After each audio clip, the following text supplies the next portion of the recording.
Greetings, one and all. Welcome to the ASTROLABE. It is Friday evening. What a Friday evening it is.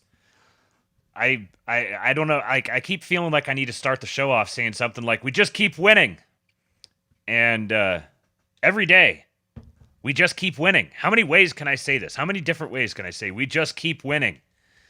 The wins are just getting better and better and better. Going to go through a whole bunch of them here today. We're going to talk about big balls. I know everyone wants to know about big balls. The Trump Triumvirate has canceling. The Triumvirate, of course, is Trump and Elon and 48. We must start calling him 48. We are going to meme it into reality. Jay Ford from Twitter says, what kind of slop do we have on the docket today? Oh, we got some slop. You guys are going to love the slop today. Extra good slop. We got some good slop. I got a whole bunch of little stories. This is part of the deal right now. Is like I can't just go into all of these necessarily, but I feel like I can't not talk about some of these things. They're significant. We want to make a note of them, recognize that they're happening, and at least be able to refer back to them in the future. But it's just impossible to. There's so many of them every single day. I've got so many tabs open. So do me a favor. Hit the like button, of course. We got 58 in the house already. 17 likes. Hit the like button. Share the show out with people. Get some other people in here watching. I'm streaming on X, @RealKingPilled, and on YouTube. And then make sure that you're subscribed to the King Pilled Substack. It's free to subscribe. There is a paid option if you want to support. Give you guys all the ways you can send me money as possible. But make sure you're subscribed to it because I post every single episode there as soon as I'm finished, and it is extremely tedious to put all of these tabs into links on the post so that you guys have access to them. So please, just give me the link click. Even if you're not actually looking at them or doing anything, just go through and click the links, because when I look at the analytics, I see, oh, people are clicking the links, and there's a purpose to me doing this. Because I know there's a few of you that are always clicking the links. There's a small handful of you. And I want to make sure that they're there for you guys. But it's also a lot of work. It's very tedious to sit here and copy and paste and copy and paste and copy and paste.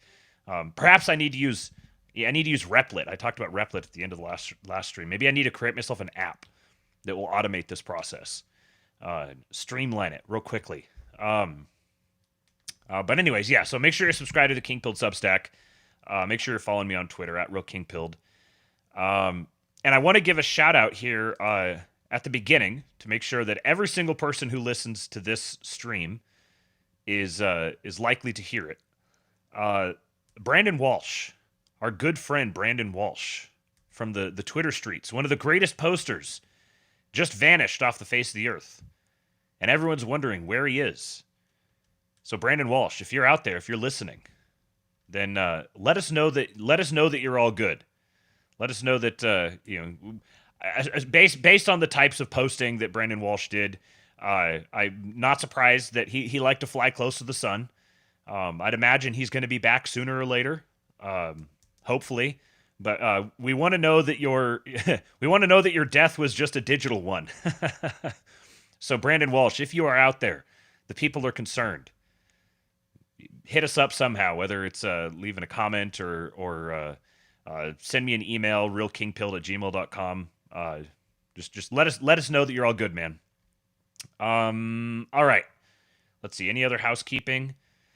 Super chat. Yes, we do accept super chats very gratefully. We got 5 Brazilian reals from CG Constantine.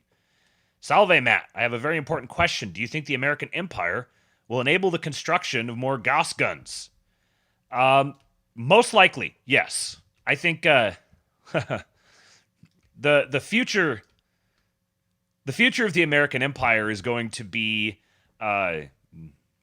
weaponry is going to get real spooky, real scary. We're going to live in an age where there is much more firepower out there, where like we're all living on a hair's trigger, all at once, and weaponry is going to take all sorts of different forms. But and we're just going to have to live with that. There's going to be people who want to say, "Oh no, we have to make these weapons not exist." But like, come on. If you're watching this show, you should understand how foolhardy it is to dedicate yourself to the task of making certain types of weapons not exist. They're going to exist.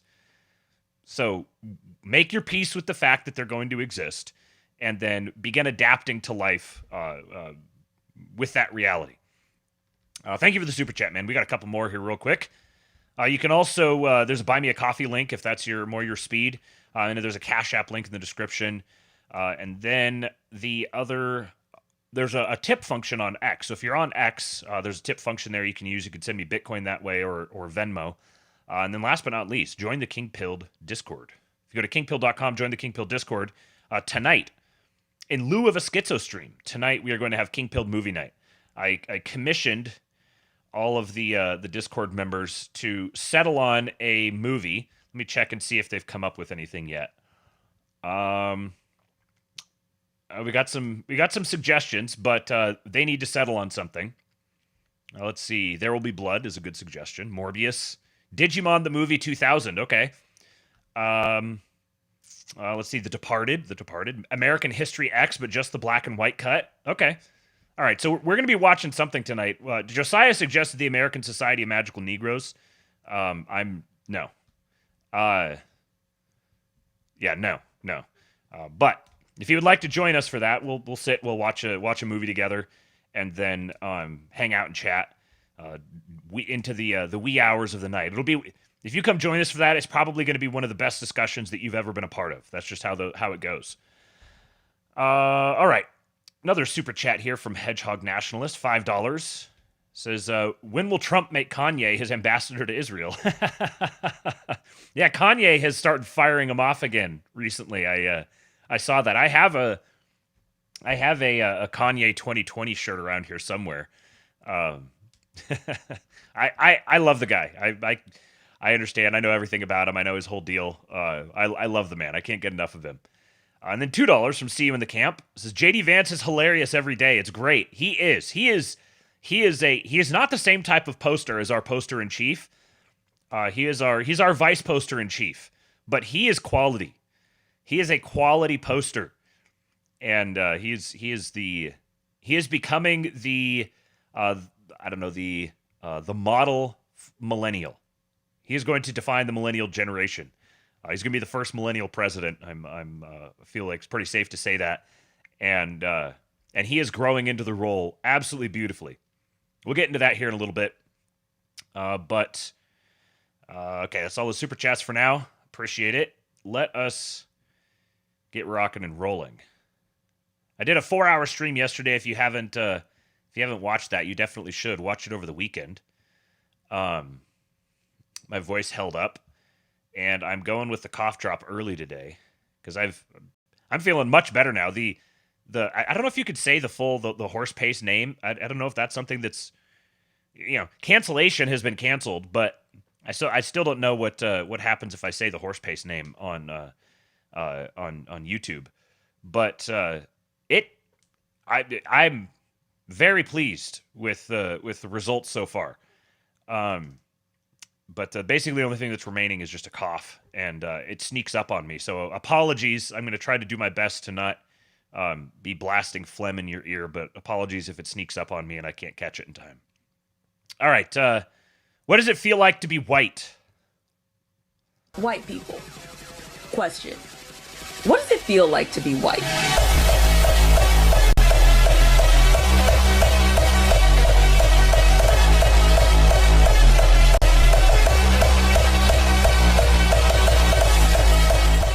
White people. Way too short. But as soon as this one came across the timeline, I knew it had to be included. And then this one here. This described... I could not relate to a video more than this, and I know a lot of you guys are going to as well. I'm going to visit a soldier I used to be in the army with. I trust this guy with my life. Oh, he sounds like a good person. No, he's the worst human being I've ever met in my entire life. You like him? More than my family. Oh, but I won't let him visit my family. Why? Because he's not a good person. But you trust him? Not really. I need to write my name on all of my equipment. Why? He would steal it. But you like this guy. I've already stated I would marry him. Oh, but I wouldn't leave him alone with my wife. Do you like him? I don't like him. You don't? I love him. Why? Because if I had to bury a body, he'd do it for a carton of beer. Sounds like you wouldn't want him around your children. Oh no, he's their godfather. I'm going to visit a soldier I used to... This is also what it's like to be white. And then look at this one here, man. What a frickin' gorgeous country we live in. This guy uploads first-person cowboy footage shot by his Ray-Bans to Instagram, and it's exactly as cool as you'd imagine. This is my country right here.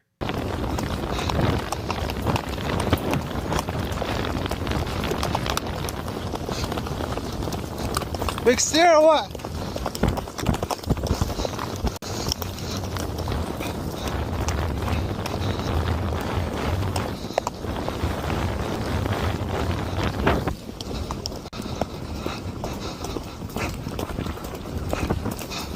Oh, you motherfucker.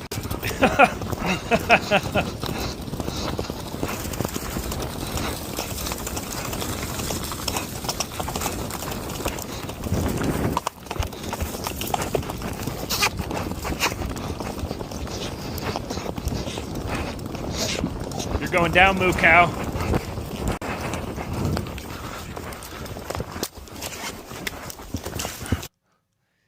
It blows my mind that there are people that do this, that get paid to do this still.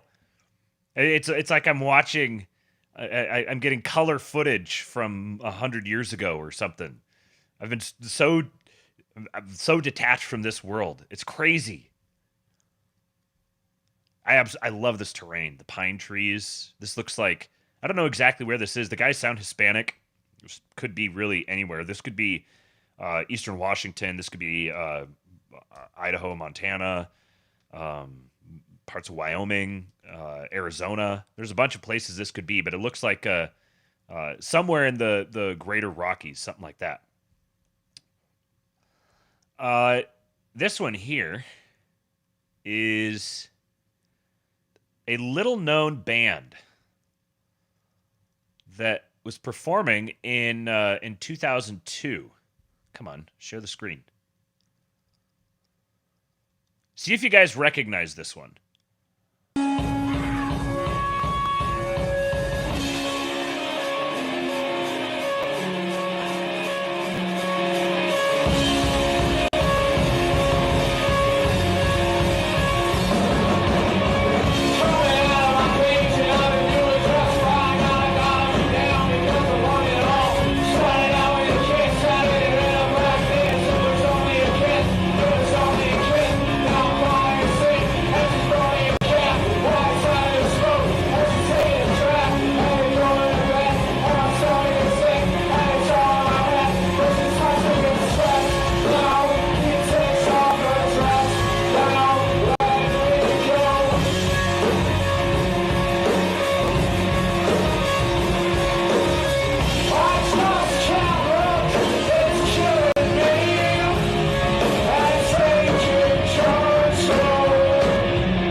This is like the audio experience of watching a really old home video from like the 80s where visually you're sitting there and you're like, oh, this is rough.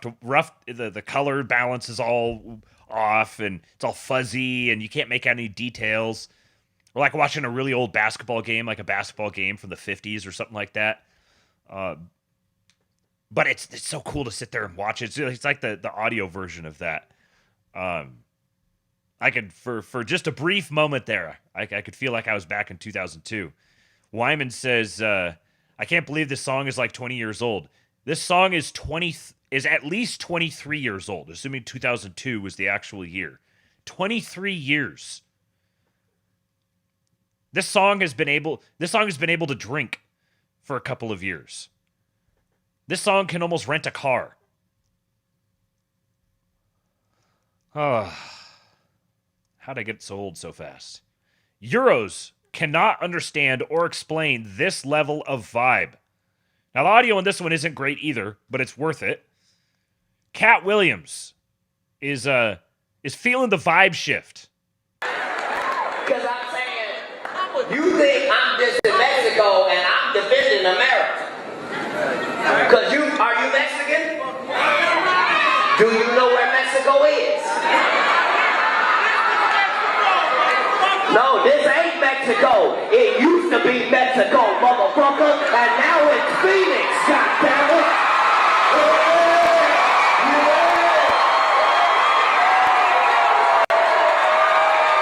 USA, USA, USA, USA, USA. Yeah, fuck you back, nigga. I bet you don't leave here and go to Mexico, motherfucker. Go get you some chicken leg speech. I'll beat you, cabrón.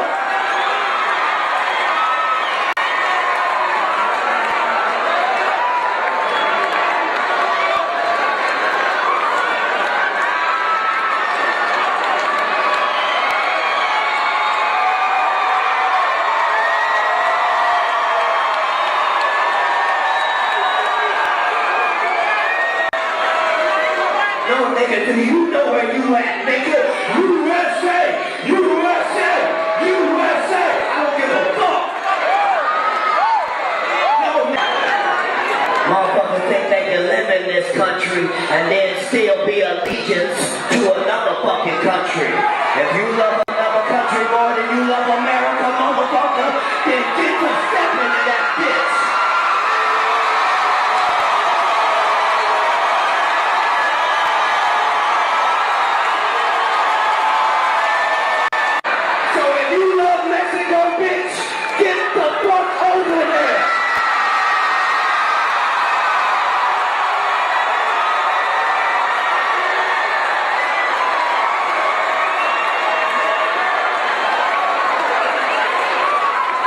For my Mexican American homies, Viva la Revolution!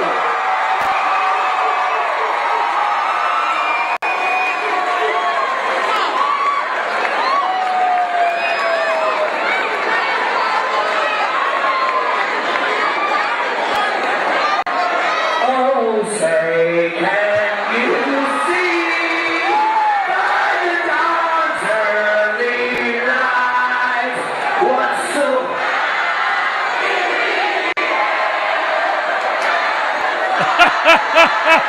That's my favorite part. Look at his face.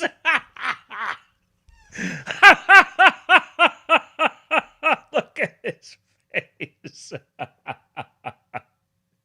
Regret.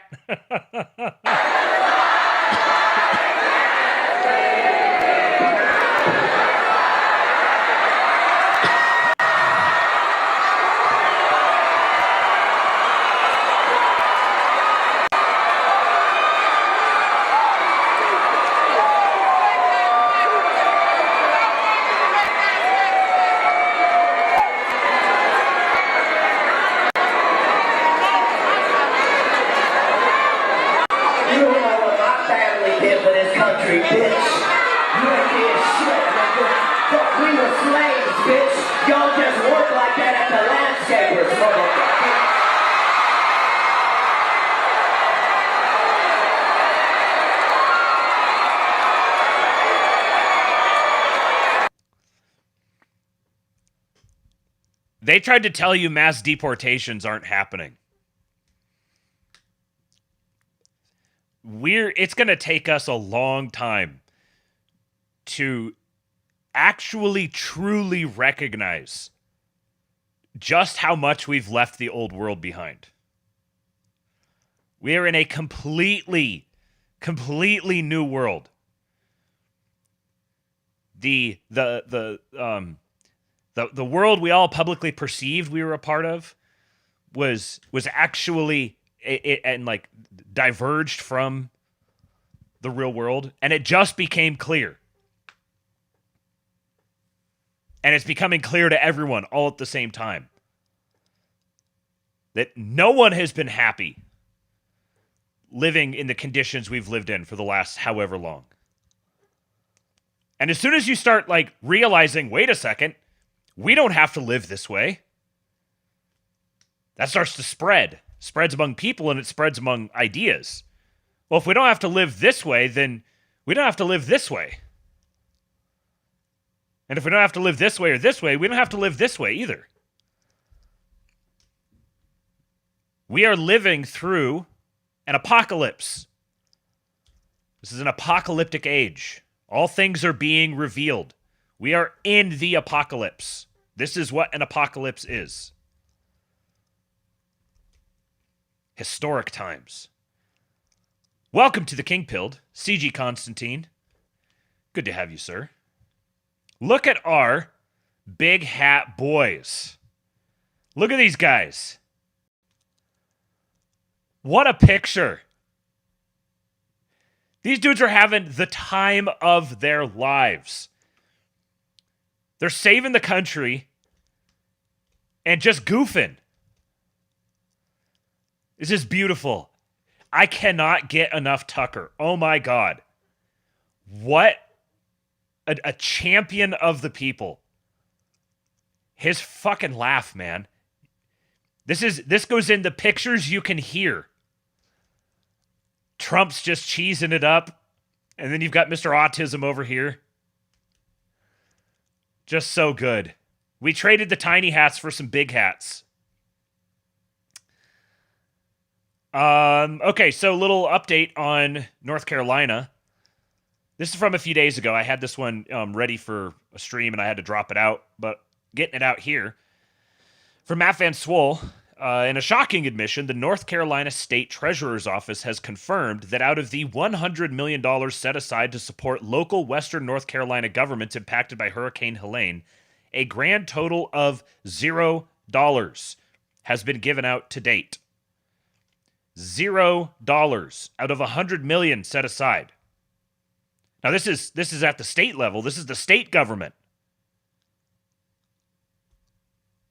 But these sorts of institutions are the difference between the federal government and the state government in many cases is more illusory, you might imagine. This is unconscionable. That money's going to get given out.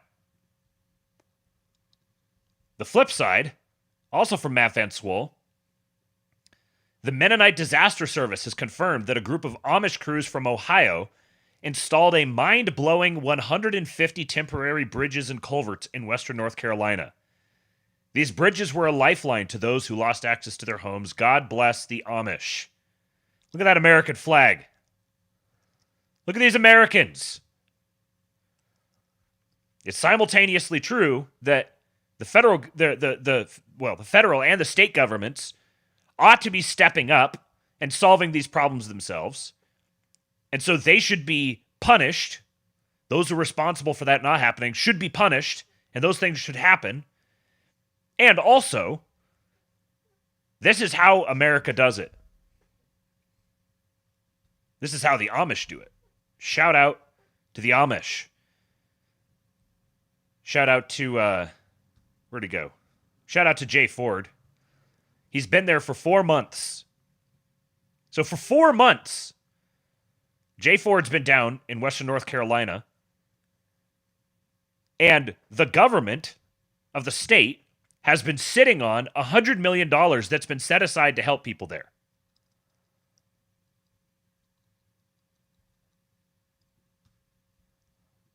but the times are changing. Look at this. Got a couple things immigration related here. ICE. So I played that video of Cat Williams in Phoenix. You heard the cheers. ICE raided a residential neighborhood in Phoenix. They used flashbang grenades and an armored vehicle equipped with a long battering ram. Look at this. Stay calm. Stay calm. Call them. Jesus, can you go live?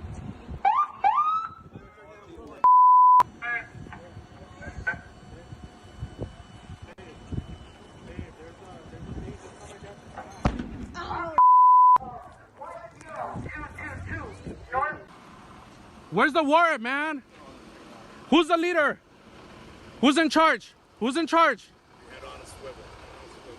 Who's in charge, man?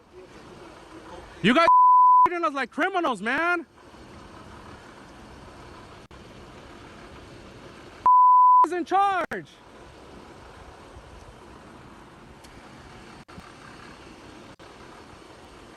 Who's in charge, man?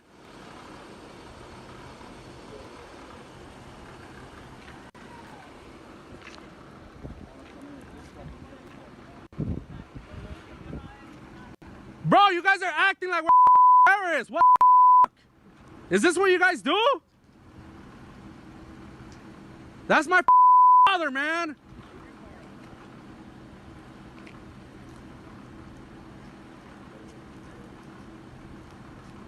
My wife is in there, man. I need you to back up, please, sir. I am backed up. I haven't moved, bro. So, the guy that they were going after, it says, as the battering ram lowers, there's a sudden flash and explosion in front of the home. The ICE operation show an armored vehicle equipped with a long battering ram rolling through a residential neighborhood in daylight and then pulling up in front of a home as unmarked vehicles with sirens sounding and lights flashing zoom in and block off the streets. Garcia, 26, said ICE arrested his father, Alfonso Garcia Vega. So the video was shared by his son and immigrant activist Natalie Cruz. I read into this, and the guy, so they were saying, oh, this is just an old man, and he'd been in the country for like 40 years, and he was like in poor health, and they're like, oh, well, first of all, if he's been here for 40 years, then how is he not a citizen? How has he not gone through the process to actually legally be here? That'd be the first question. But then, it turns out, he actually had been, I can't remember if he'd been deported or if he just left the country for a while. I think he'd been deported. And then the story was the cartels tried to recruit him and threatened him, and so then he was afraid of them, so he came back to the States. And he also has multiple felonies for assault and something else. I don't remember all the exact details now. This is how they're going after these guys. They don't give a fuck. 61-year-old guy. Oh, and the other detail was that I think they showed up or they'd come by earlier in the day and said, like, we're gonna pick, like tried to pick him up, or told him they were gonna be coming back. And he basically told them to go fuck themselves and like I dare you to come after me, and ran into the house. So they're like, all right. So they came back, threw a flashbang, completely surrounded him, dragged him out, took him off, and then went and did a whole bunch of other pickups throughout the rest of the day.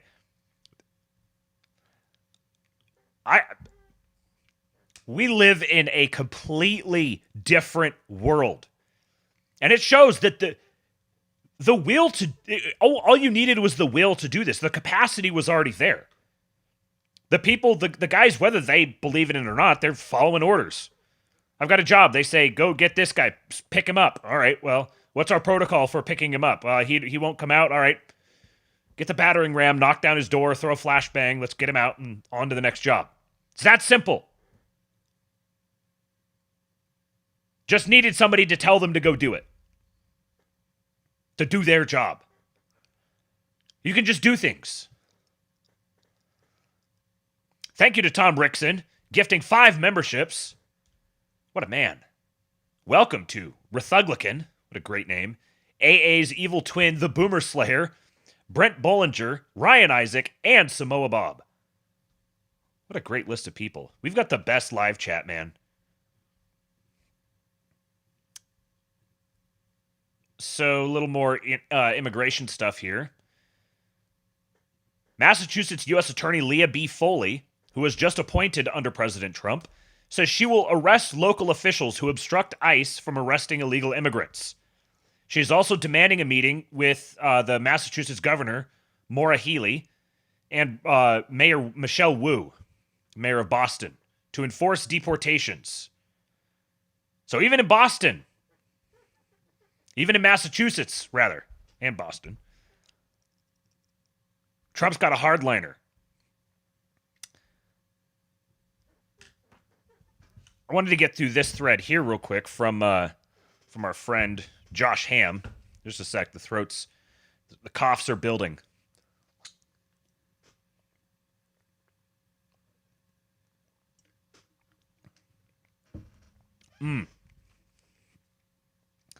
Judge Maddie says every raid like that sends a message. It's a force multiplier. Yes. This is one thing. I've seen a few people who've complained about that like the numbers haven't been going up or they're not still posting the numbers. And and even then, like the numbers were so low, and like there's so many people that need to leave. They know what they're doing. It's very obvious that they know what they're doing. They're covering. They're moving sequentially. They're doing things in order, and they also have a well-developed understanding of the externalities or the downstream consequences of an individual move. And so the moves that they make, they're taking them for both the purpose of the move itself and the effect or the impact of the move. And the way that they're going after this is absolutely already... You could have predicted it was going to be this way, and it's following through that people are self-deporting en masse. They're like, I do not want to be caught up in all of this. I'm leaving. I'm out of here. Now, some of them may just be trying to like lay low for a while and see if things go away, but now they can just start escalating. They've already are on the record saying we're going to be doing this and continuing to escalate for all 4 years. And there's so many different things they can do to lean on people from here out. So they can start taxing remittances. They can increase penalties for being deported. Make it so it's even longer or it's even harder to come back in.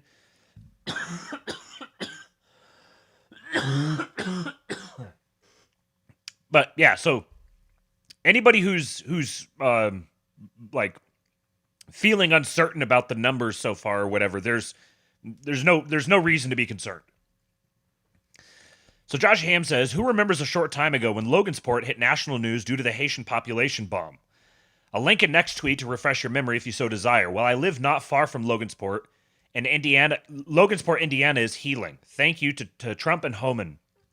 Here's the link to the New York Post article. And he continues, ICE rolled through Logansport and cleared out all the Haitians, thousands of them. The local businesses that had been swarmed with feral foreigners have been cleared of pernicious persons. Oh, my voice is... The city, businesses, schools, roads, etc. can be used once again by native Hoosiers.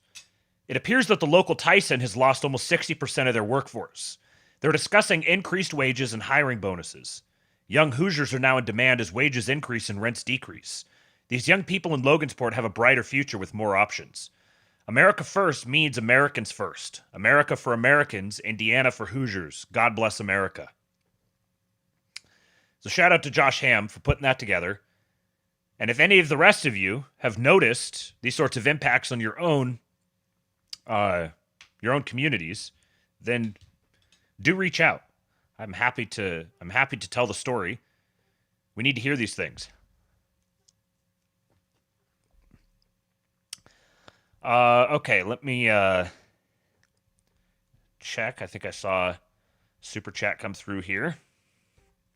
Oh yeah, $2 super chat from Lil Guy. Thank you, sir. I appreciate it.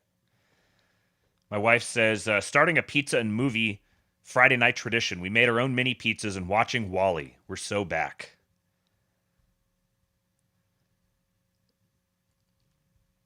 Okay, a little foreign policy stuff. NATO Secretary General Mark Rutte, I don't know exactly how it's pronounced. I've only ever read it. I'm guessing it's probably like Ruta or something like that.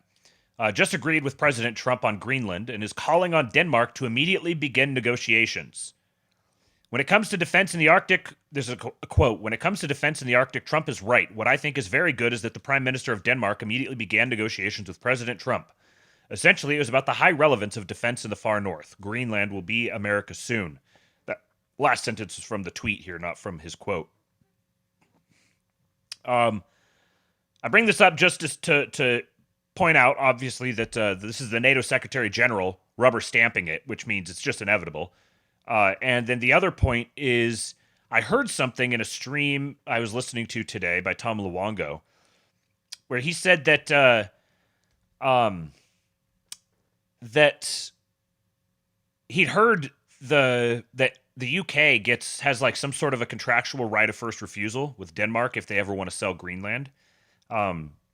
If that's true, then that's a very interesting. This is a very interesting little addition to the story here. Something else that has to be navigated, because it seems pretty clear that the Trump administration is very well aware of the problem of the City of London and the role that the UK and Europe, more broadly speaking, but there's kind of a difference between continental Europe and the UK. That the internal politics there and the fact that the moment in time where we are now, that America is beginning to detach itself from Europe and becoming more ascendant over Europe. And so I guess the question here is going to be, is the United States going to be liberating the UK from the City of London, or is the United States just going to be detaching itself and letting the UK go, and it's going to turn into like North Korea, basically? Both of those are potentially on the table, I think, and I think they would prefer to liberate them. And the Brits may have to get used to the idea of having a relationship to the United States like Canada does, basically. I think that's the way that the Trump administration would prefer to go about it. That's probably the better way to go about it, but you also have to be prepared to cut ties if necessary, because the merchants of despair are merchants of despair. Yes, Joel Mackey says there's a reason 400 tons of London gold came to America a week before Trump met with Starmer, and it's been draining out. Gold has been flowing like crazy ever since the inauguration. Gold has been flowing like crazy from London to New York, to the point where I think the Bank of London is close to being or the Bank of England rather is close to being completely out of gold. And being on the precipice of sovereign debt collapse, the filing bankruptcy, and having no gold is a big problem. They have no leverage. They have no negotiating space, effectively. 5 more Brazilian reals from CG Constantine. He says, I'm telling you, Greenland purchase is inevitable. Yeah, everyone thought Trump was memeing. Nope.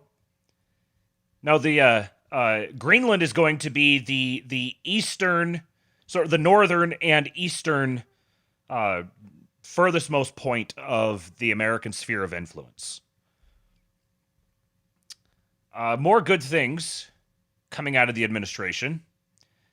This is from a couple days ago. Trump said, South Africa is confiscating land and treating certain classes of people very badly. It is a bad situation that the radical left media doesn't want to so much as mention.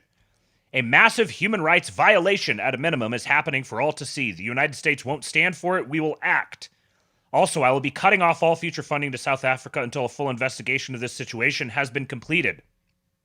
And my understanding, I believe I saw that he has issued an executive order toward this end. I haven't read the text of it yet or seen the details of it, but they're placing South Africa under sanctions because, and as I'm no expert in South African politics. I basically just kind of headline surfed. But my understanding is that they're moving to just outright confiscating land from white farmers in South Africa. And it's going more and more Rhodesia every day. Rhodesia to Zimbabwe every day. So it's very clear we've got our guys in the administration, because the administration is aware of this And they're doing the exact right things with respect to this situation. And it's interesting, South Africa being a part of the British remnant, it may be that South Africa needs a regime change. It needs to become more explicitly American property. I wonder if America's going to have to go in and rescue the Boers. Related to this, Marco Rubio says, I will not attend the G20 summit in Johannesburg. South Africa is doing very bad things, expropriating private property, using G20 to promote, quote, solidarity, equality, and sustainability. In other words, DEI and climate change. My job is to advance America's national interests, not waste taxpayer money or coddle anti-Americanism. This is so good. So good. Marco Grande indeed. Very Trumpian here. South Africa is doing very bad things. We're not like beating around the bush speaking like bureaucratic corpo speak. This is what Trump does. Everything's fantastic. Tremendous. Or bad. Very bad. Terrible. Expropriating private property. And this here. Now, explicitly associating these things. These World Economic Forum buzzwords are now being explicitly associated with DEI and climate change. So this, solidarity, equality, and sustainability, is just a cover for DEI and climate change, which is itself just a cover for communism. This is a masterful bit of diplomacy right here. My job is to advance America's national interests. What? America has national interests? And the Secretary of State is responsible for advancing them? What a change.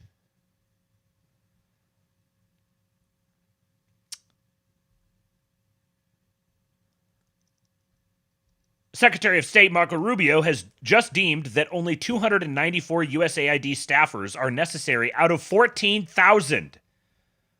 The entire agency will be imminently reduced from 14,000 to 294 employees. This has to be the biggest mass firing yet. So they went in, they said 294. That's it. That's all we need. Because we're going to operate lean. Because don't get me wrong. USAID is still going to be used to direct American interests abroad. But, for example, if South Africa needs to be liberated, then I'm sure that USAID's humanitarian focus is going to be very useful there. And are they going to cry about it? Oh no, I thought USAID was amazing. Why are you complaining? What's wrong? Remember all those great things you said about USAID, how helpful it was? This is just humanitarian aid to South Africa. And they only need 294 because it's going to be a lean, mean machine.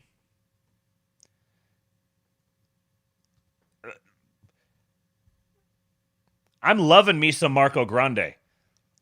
Nick Land said Rubio has been upgraded by MAGA to an almost unrecognizable power level. It's like Peter Parker being bitten by a radioactive spider. And I think I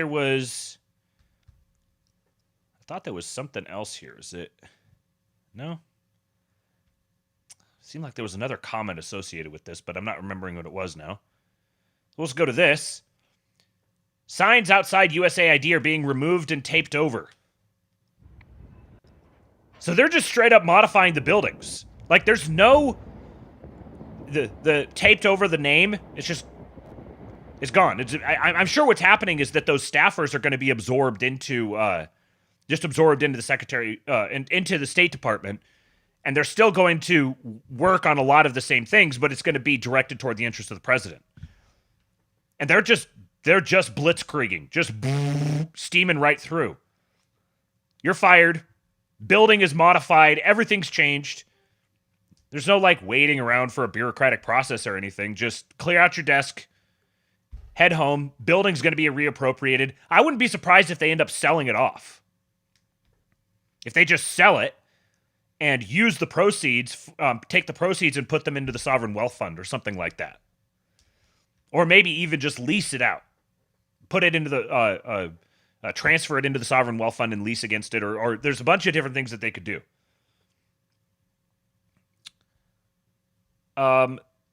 This one is just... I'm almost numb to some of these stories, that it's hard to grapple with just how crazy they are. Congress funneled $516 billion into expired programs with zero oversight in 2024. $500 billion was spent on expired programs. The Congressional Budget Office just revealed that Congress spent $516 billion in 2024 on programs with expired authorizations, some dating back over 40 years. 40 years! For 40 years, there have been programs on the books that are expired that are having money funneled through them. Joe Mackey says, I'm old enough to remember when $516 billion was a healthy annual budget. Yes! It wasn't that long ago. Despite rules against funding unauthorized programs, lawmakers ignored them, letting billions flow without updated approvals or oversight. You know what this is right here?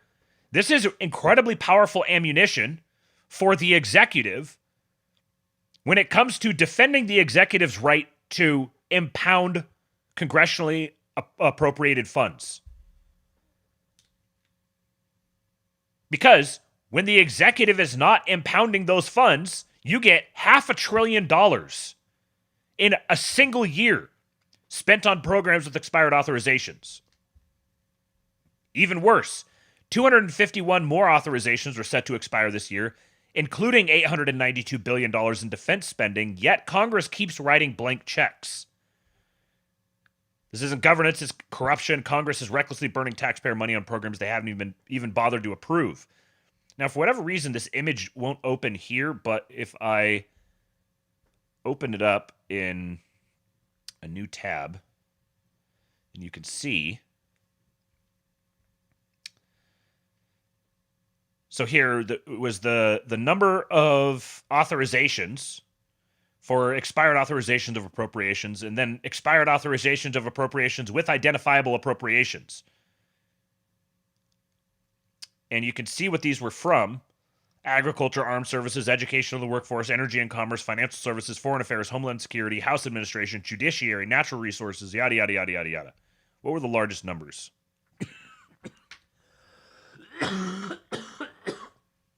Excuse me. Energy and commerce. Let's see, in terms of dollars. Energy and commerce, what's the second one from the bottom? Veterans affairs. Benefits fraud. 153. Health, education, labor, and pensions. And then 128 at the bottom, veterans affairs. Wow. The audits are going to be continuing. And now that this stuff is underway, there's no stopping it. It's just going to keep going, and it's going to be building up steam. Pete Hegseth just told Pentagon personnel that a massive audit is coming. That includes a Pentagon audit, which, to the Marines out there, y'all got to figure it out. And we appreciate that. Lean and mean.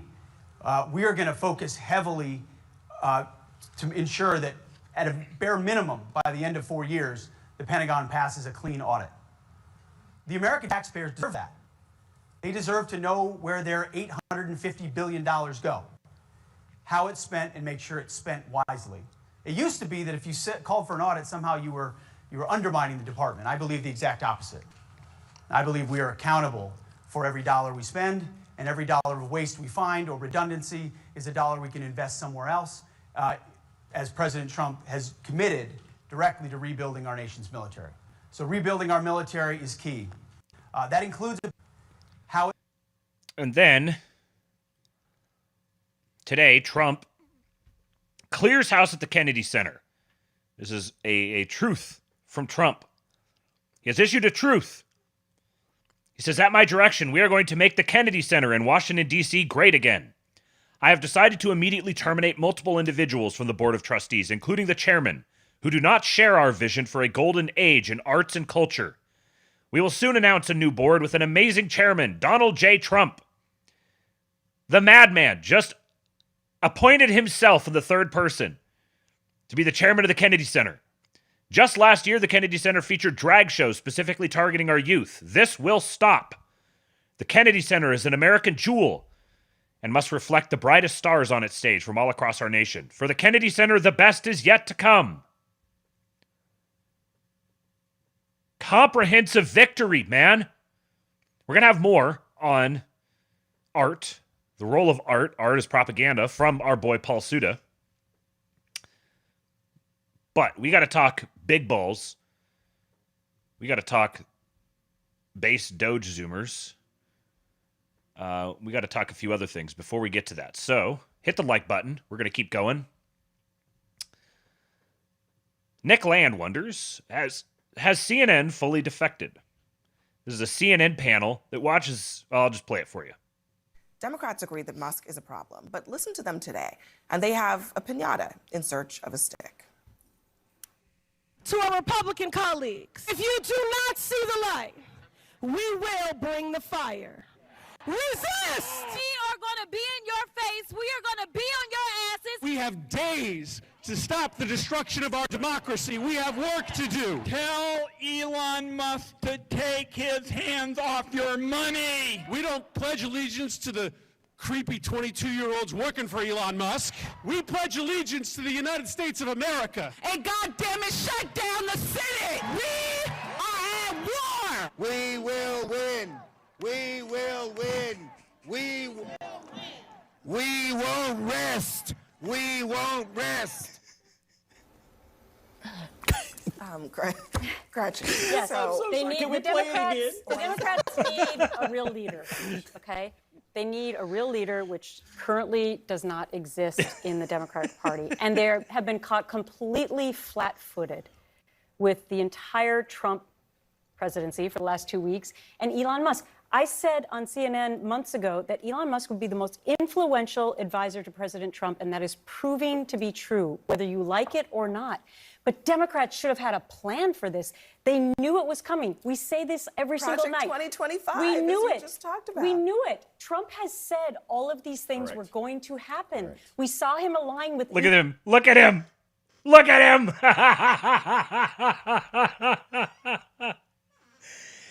Oh, the man is purring. Elon Musk, which may go down as the smartest thing that any presidential candidate has ever done, from the young vote to tech. Look how to sad a Bakari million Sellers other is. things. So Democrats needed to have a plan, and it may be too late. Yeah, Bakari, are you fired up after? I'm fired up and ready to go. Can't you see it in my face? I've been saying it. I don't know if the Democrat Party even survives until 2028. And if they survive to 2028, I don't know if they're going to survive to 2030. Something just completely unprecedentedly unforeseen is going to have to happen between now and then. And I can't think of anything. I have racked my brain trying to think of something that could bail the party out. Something conceivable. I've even gotten real crazy. Like thinking of any person that they could recruit to suddenly show up on the scene and run for president and redeem the Democrat Party. And I cannot think of a single human being who could actually do it. I think the party's dead. Even CNN's laughing at them and distancing themselves from it. Every single one of it's the name Democrat is becoming toxic. Yeah, who the hell's going to follow David Hogg? Oh yeah, I'm with that guy. There's not the only people who might be willing to identify with David Hogg might not be alive in 2028.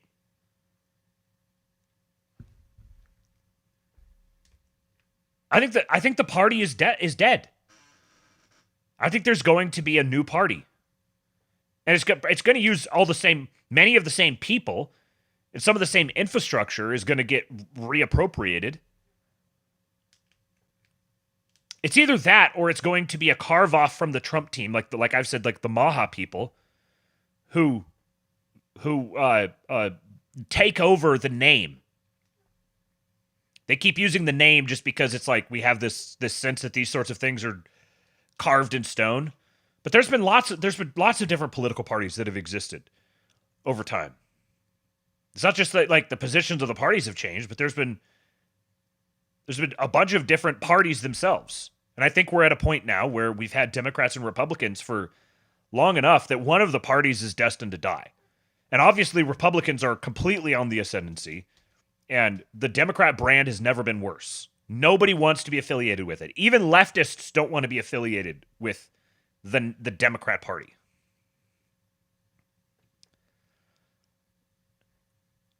Amazing things are happening to CNN right now. Having to sit through all of this. One of the greatest clips ever has dropped. Look at the demeanor on them as they talk about this. Yes, so this is a 19-year-old high school graduate who has used the unfortunate nickname Big Balls online, so that would be one way that we could refer to him. He is now working at Musk's behest inside Doge, and we looked into his background. And so we found, several notable things, Aaron, one of which is that this individual has founded multiple companies, including one with another unfortunate name, Tesla.Sexy LLC, which he established in 2021. He would have been around 16 years old. Now, this LLC controls dozens of web domains. 16 years old! When he was 16, he started a company called Tesla.Sexy LLC. Now, who are they talking about? Well, you guys have seen him. We talked about him before. Do you stand with big balls? I stand with big balls. Crusader Pepe stands with big balls. This right here, that's big balls. His name is Edward Korestein, I believe. Where is it here? Yeah, Edward Korestein. Username Big Balls. And I think, if I'm reading this correctly, I think his LinkedIn username is Big Balls. Founder and CEO at Diamond CDN. He was a camp counselor, a system engineer, a warehouse team member, and assistant bike mechanic. Let's see here. High school diploma. Electrical and electronics engineering from Johns Hopkins Center for Talented Youth. Big Balls. Big Balls is in the house. Elon's been memeing about Big Balls. CNN people are sadly having to say Big Balls. They had a Chiron running the other day, referring to Big Balls. What a time we live in now. We've got some broccoli-haired Zoomer named Big Balls, who's 19, firing federal employees. And then there's this. This is your favorite president, and I'm very sorry to see Big Balls leaving Doge. Big Balls did tremendous work. Americans voted for Big Balls. They voted for me, and they call me Biggest Balls. You know what I'm talking about. Fake news CNN is very unhappy with the name Big Balls. They wouldn't know Big Balls if it hit them in the face, except Anderson Cooper. You know what I'm talking about. But I want to recognize some of the other fantastic people over at Doge. Pat McCrutch. Pat is doing a wonderful job. I've known him for a long time. Phil McCracken. Phil is lighting it up, doing wonderful work. Holden McGroin. Holden McGroin is really carrying his weight. That much I can tell you. And Michael Hunt. We've known Mike for a long time. He goes by Mike, and we've known him for a long time. But Americans voted overwhelmingly for Big Balls. You know that when they elected me. And while Big Balls may not be working at Doge anymore, Biggest Balls is still working as your president. We are making America ballsy again, and we are making America great again. That will continue. That's not going to stop. We will never give up. We will never surrender. We will never back down, and we will make America great again, believe me. easily the best. It is official. Nobody can do a Trump impression like this guy. Sean, I don't know how you pronounce his last name, Farish or Farash. This guy here, let me share the screen. You got to follow the guy just for that. Sean _ Farash, Farash. Man, just absolutely nailed it. I would not be surprised where we're at now, the way that this administration is messaging now. I would not be surprised to see the president himself share this video. Now, there's some confusion. So Big Balls never left Doge. He's never been out. He's been in there the whole time. But there was a Doge staffer yesterday who resigned after it was discovered that he had made racist posts in the past. This from Newswire says the former Doge staffer advocated repealing the Civil Rights Act, backed a eugenic immigration policy, and wrote, "You could not pay me to marry outside my ethnicity." This is from the Wall Street Journal. Here's some more details on it. The user appeared to have a special dislike for Indian software engineers. Quote, 99% of Indian H-1Bs will be displaced by slightly smarter LLMs. They're going back. Don't worry, guys, the user posted in December. Quote, just for the record, I was racist before it was cool, he posted in July. In June, the user weighed in on the conflict in the Middle East, offering some sympathy for Israel, but also posting, quote, I would not mind at all if Gaza and Israel were both wiped off the face of the earth. Quote, you could not pay me to marry outside of my ethnicity, the account wrote on X in September, according to a Wall Street Journal view of archived posts. Quote, normalize Indian hate, the account wrote the same month, in reference to a post noting the prevalence of people from India in Silicon Valley. It's one of our guys. One of our posters. A Twitter anon is firing federal employees. Do you realize how frickin' back we are? And not just that, he's firing federal employees. He gets canceled. He resigns. Marco Elez is his name. Here's the reporter who doxed him, got him fired. Catherine Long, reporter at the Wall Street Journal. Here's where she's been. Business Insider, national desk correspondent, tech correspondent, business reporter for the Seattle Times, reporting on Amazon. Associate producer for the New York Times, researcher for Vox, researcher for the Fulbright program. Intern at the U.S. Department of State. Interesting. Here's more about her. From Raw Egg Nationalist. The journalist who got Marco Elez to resign from Doge is Catherine Long. If you didn't know, 2 weeks before I was doxxed last summer, Ms. Long sent an email to one of my local farm shops asking the owner to give her my personal details. She said she wouldn't tell anybody how she got those details. In doing so, she broke more than one law in the UK. So this bitch contacted a farm shop in the UK and asked them for his info so she could publicly dox him. Here's a transcript of the letter she sent, and he attached an image of it as well. Hello, my name is Catherine Long. I'm a journalist for Business Insider. I'm on a reporting quest, and I believe you may be able to assist me. I've been interested for some time in an influential blogger named Raw Egg Nationalist. Though he is from the UK, he is increasingly prominent here in the US, where he has affiliations with a well-funded think tank, the Claremont Institute, and has been featured in a Fox News documentary. His primary thesis is that men should eat more raw eggs and more raw milk as part of an ethos of vigorous white male nationalism based on what he describes as traditional values. I'm emailing you because, based on photos he has posted on social media, I believe he does much of his grocery shopping, or at least he did at one point, at X Farm Shop. Do you or any of your staff know of a man who regularly buys large quantities of eggs and milk? By large quantities, I mean dozens of eggs a week. He claims to eat more than 10 raw eggs a day. If so, I would be very grateful if you could pass along his name. I'm happy to keep our conversation confidential, i.e. I would never tell anyone how I had learned his name. I expect this is not a typical email for your farm shop to receive. I'm happy to chat over the phone to share more about my reporting and why I think this person is of such particular interest. So she went through his social media. Now, this is the story she's telling. She went through his social media posts and looked at pictures that he'd taken. And then somehow was able to triangulate and figure out that he goes to this particular farm shop. Given her connections, though, I suspect that this was an actual intelligence operation. This wasn't just like a rogue journalist who they would like find out everything he can about raw nationalists, and this chick went and like got crazy ex-girlfriend energy and like started. That's possible. That would be believable.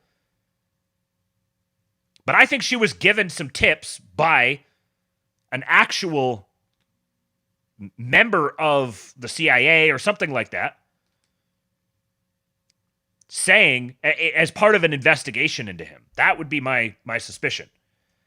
I said at the time in a long essay for The American Mind that I believed Catherine Long was an intelligence contact for the U.S. government. He came to the same conclusion, based on her university career, the work she had done for the State Department and USAID in Central Asia, and other publicly available evidence, including the fact that 2 weeks later I was doxxed by an activist organization that's funded by the British government.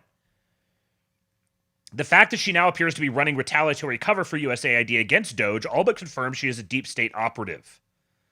Shout out to that farm shop for giving him a heads up about it.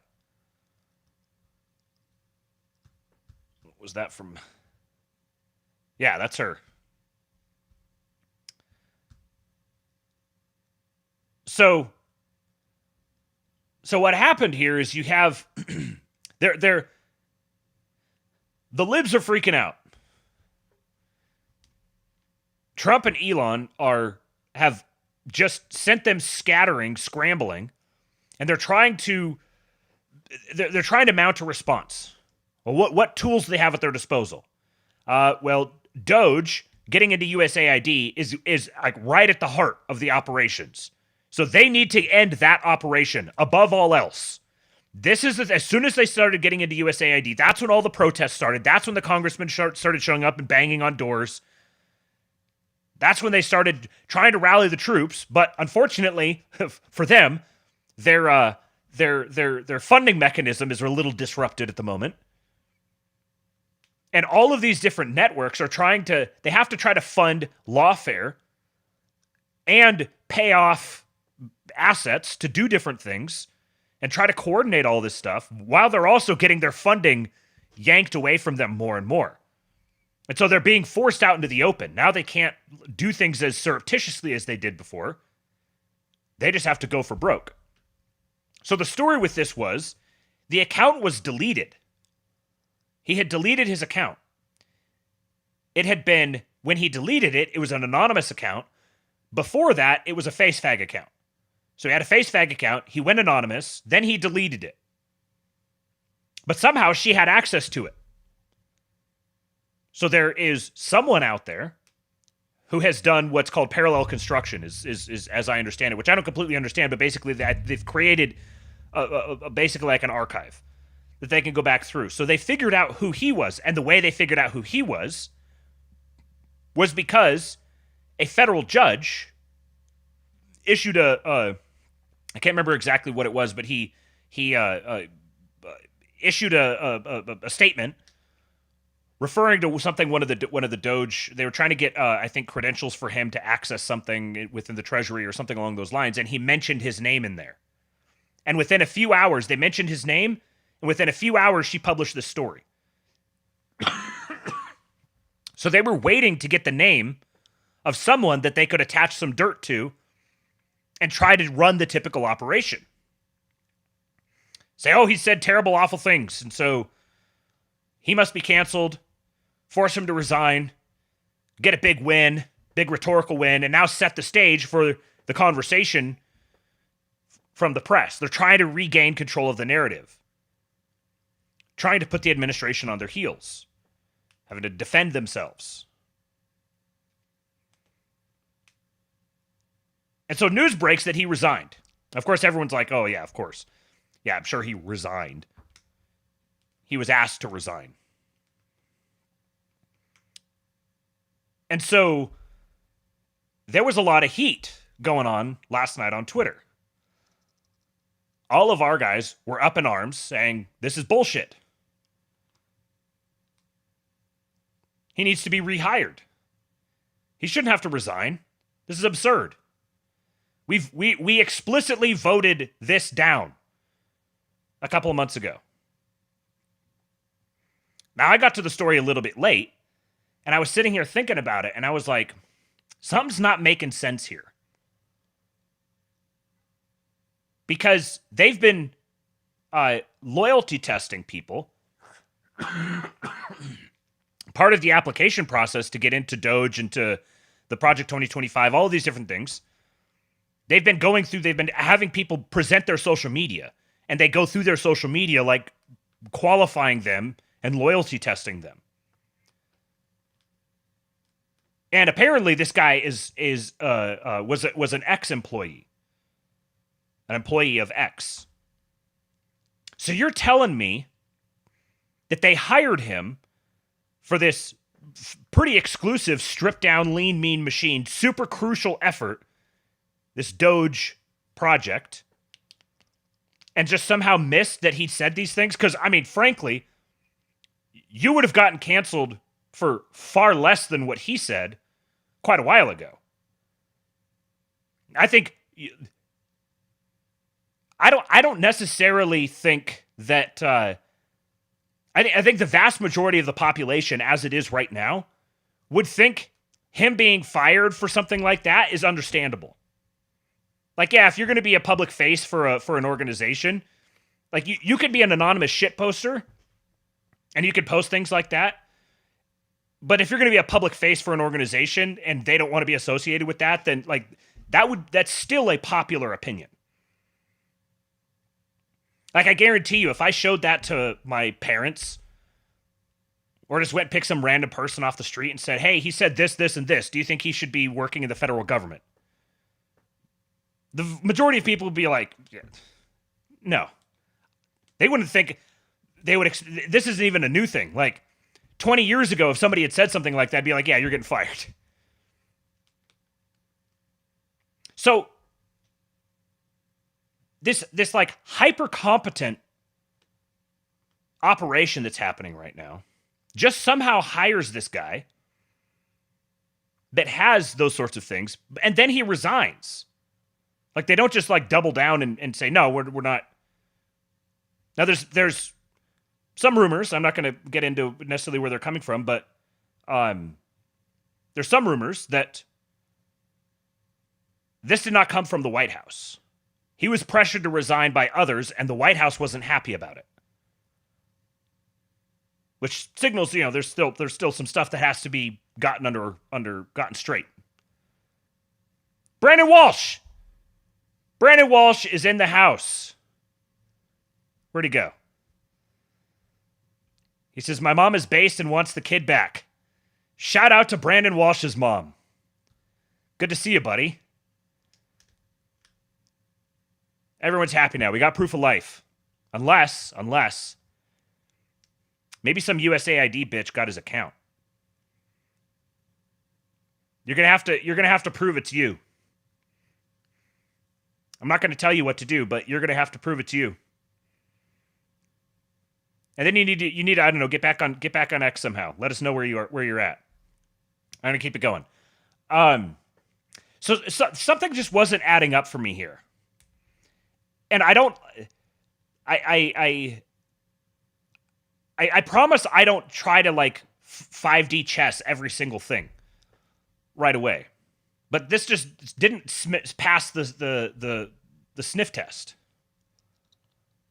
They hired him. There's no way they missed that was there. So there's no way that they cared. And I guess it could be that they hired him and they didn't care about that. And if it came out, they're going to be like, whatever. But then there was other people within the White House and they pressured him and time was short and he resigned. Who knows what they threatened him with or whatever. And the story just kind of got away from them before. And maybe they even reported that he'd resigned and he didn't actually. They might have done something dirty like that to try to put them in a tough spot. So right-wing Twitter was absolutely up in arms yesterday. And then Elon, after a little bit, after joking around about big balls for a while, Elon this morning posted a poll. And it was a brief poll. He said, bring back Doge staffer who made inappropriate statements via a now-deleted pseudonym. 385 votes, and I think the poll couldn't have been open for more than an hour or so. 385 votes. 78% said yes, bring him back. Could it be? Could it be possible? And then 48 weighed in. This is what he said. Here's my view. I obviously disagree with some of Velez's posts, but I don't think stupid social media activity should ruin a kid's life. We shouldn't reward journalists who try to destroy people, ever. So I say bring him back. If he's a bad dude or a terrible member of the team, fire him for that. And that was one thing that I'd suspected, is that perhaps he got a... perhaps there was some OPSEC issues that he failed on, or he'd lied about something and related to this, and that's why he was actually resigned. They were like, we're just going to take the PR hit for a while and make it up to, try to get the base energized with something else, and they'll forget about it, because they need to fire him because of OPSEC issues or something along those lines. But the vice president himself came in and said, hire him back. After all of our guys very quickly and vociferously declared their displeasure with the state of things, said, no, we've put this to death. This cancellation thing, it doesn't work anymore. You have no power here. And the administration responds immediately. Mr. Vox Populi Vox Dei posts the poll. Overwhelmingly, people are in favor of bringing him back. 48 himself weighs in and says, I think we should rehire him. And then, the man himself.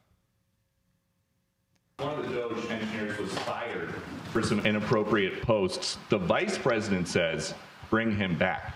What do you say? Well, I don't know about the particular thing, but if the vice president said that, did you say that? I'm with the vice president. Thank you, Peter. There is statesmanship going on right now, the likes of which we have never seen. This is masterful work. I don't know if this was an intentional op that they ran. I'm not fully convinced that it is. I'm not convinced that it's not. Either way, it's amazing. If they ran this as an intentional op to rope-a-dope the libs and just demoralize them even further, then oh my God. And if it's not, if this is actually like they almost stepped on a rake and then they recovered, holy shit, did they recover well. Because you get, this is again, you've got the poster. You got J.D. Vance who's sort of taking over the poster role. And Elon. J.D. Vance and Elon are managing a lot of the posting for the administration. And Trump does his thing every now and then. But Trump is sort of receding back a little bit and letting the next generation take over. And so he's just kind of like, oh yeah, I didn't know, like, I don't really know what you're talking about. Yeah, I sort of heard something about that. What's the detail? The vice president said he's vice president weighed in. Whatever the vice president said. I got him. I got his back. This is just so good. Completely unified team. Donald's building JD up. JD's backing Elon. They've got a unified front and are just bulldozing the libs. This is all better than I could have ever imagined. And shout out to Martin, Captain Dreamer, who says, you did this. Yes, the person reading this. Either they are intentionally listening to us, or they want us to think that they're intentionally listening to us and engaged in a dialogue with us, being actively responsive to us. They are cultivating that relationship on purpose. We are being pandered to by the White House. It feels good, bros. And so, Elon, after that happened, Elon said, he will be brought back to err as human, to forgive divine. Let it be so.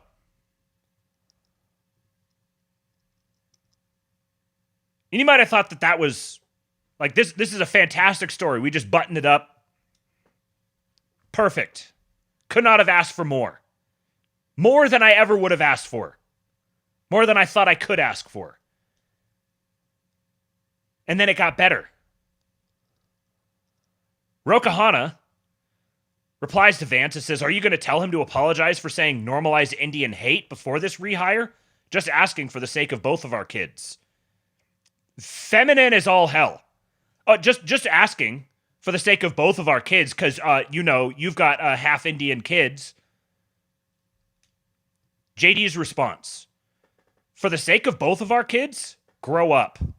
Racist trolls on the internet, while offensive, don't threaten my kids. You know what does? A culture that denies grace to people who make mistakes. A culture that encourages congressmen to act like whiny children. I cannot overstate how much I loathe this emotional blackmail pretending to be concerned. My kids, God willing, will be risk takers. They won't think constantly about whether a flippant comment or a wrong viewpoint will follow them around for the rest of their lives. They will tell stupid jokes. They will develop views that they later think are wrong or even gross. I made mistakes as a kid, and thank God I grew up in a culture that encouraged me to grow and learn and feel remorse when I screwed up and offer grace when others did. I don't worry about my kids making mistakes or developing views they later regret. I don't even worry that much about trolls on the internet. You know what I do worry about, Ro? That they'll grow up to be a U.S. congressman who engages in emotional blackmail over a kid's social media posts. You disgust me. Ah! Ah! Absolutely just cooked the man. Cooked him. Completely put him in his place. And there's kind of an extra layer to this because Rokahana has been one of the Dems who has actually been kind of a little favorable to the MAGA movement recently. He's one of the ones who's been kind of, trying to make friends a little bit. He's got a good relationship with a lot of the Silicon Valley guys. And JD's not pussyfooting at all. The administration has planted a flag and said, this is how it's going to be from now on. All of your little tricks, all of this nanny state longhouse bullshit is dead. It's done. It's gone. No more.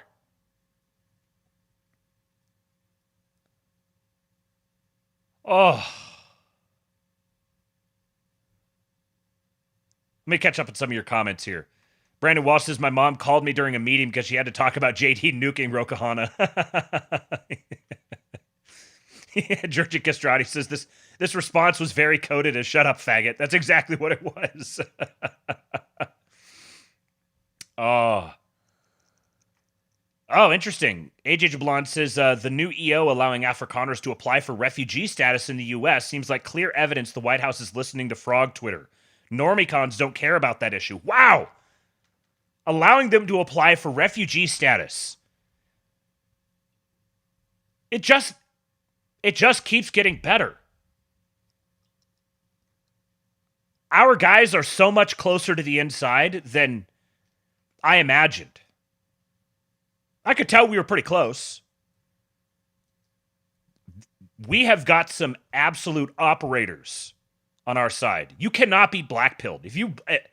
If you are blackpilled, you are such a faggot, man. You're not going to make it.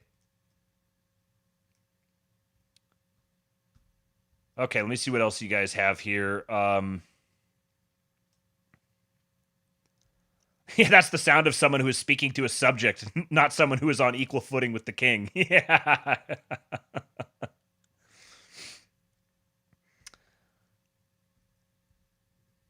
Musk planned this whole thing. Yeah, see, and I like that. It's kind of hard for me to not believe that. It's kind of hard for me to not believe that this was laid out as an op. An op to moralize the troops and just completely decimate the opposition and potentially to actually like lure them out, to bait them into making a move and showing their hand. Because you need some of that feedback. Get a feel for how things are moving behind the scenes. It's pretty clear that they're operating with military efficiency here. So I don't think we can really I don't think we can really leave anything off the table.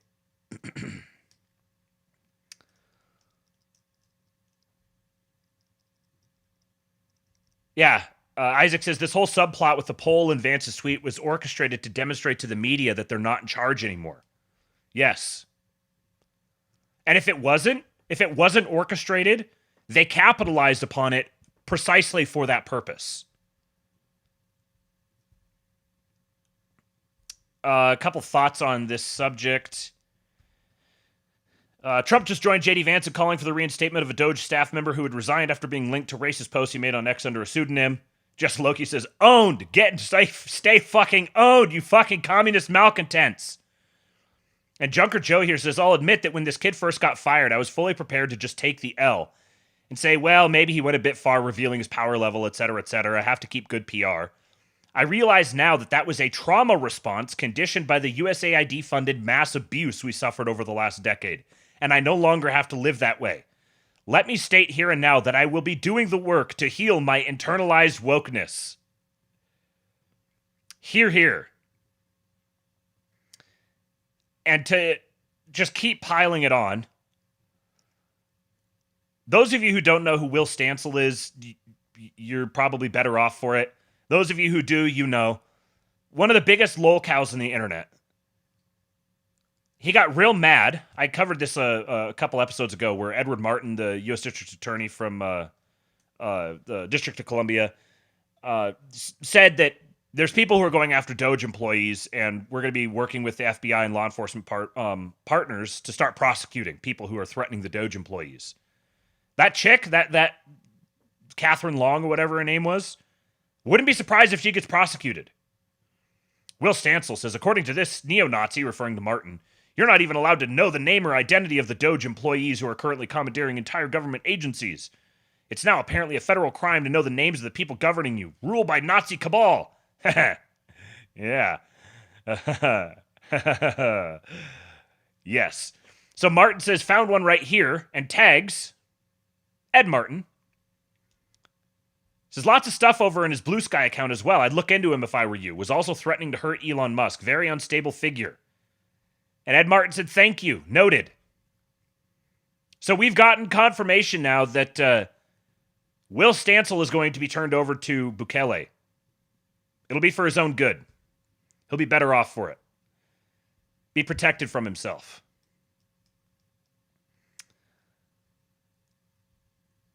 And then, reading the comments here.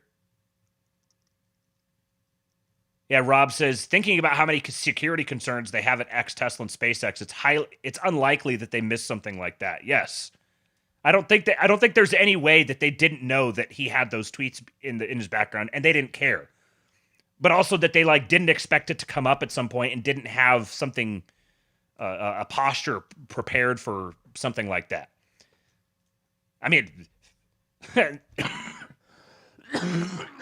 excuse me, sorry.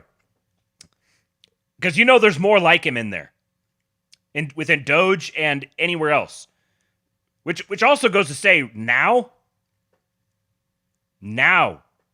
is our time. It's never been a better time to get our guys into positions of power and influence. The White House is going to run cover. We must take advantage of these opportunities.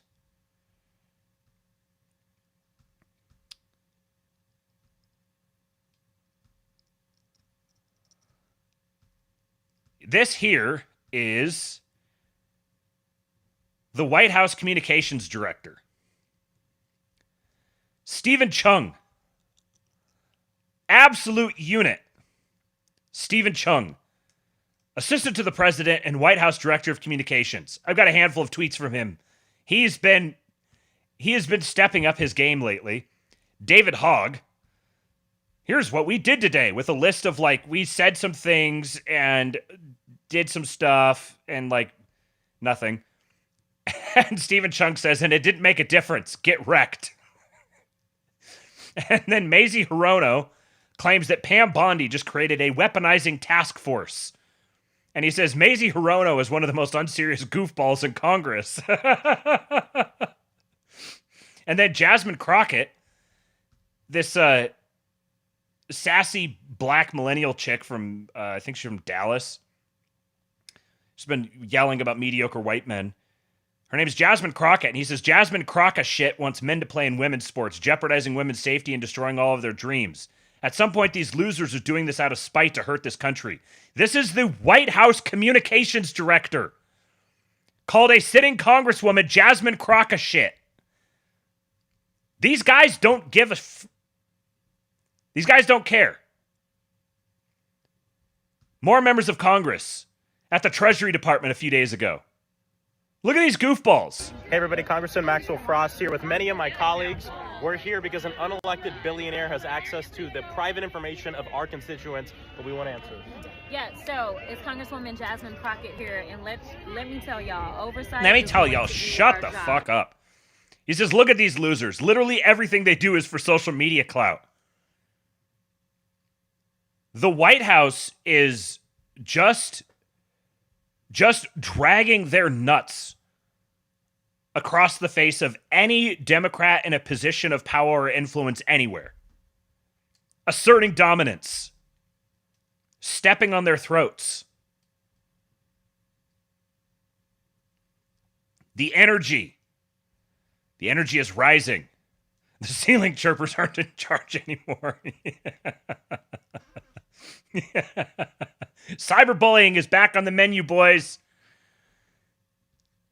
Cyberbully named himself well. His time is coming. Got a few more stories here. A couple updates on the Gaza story.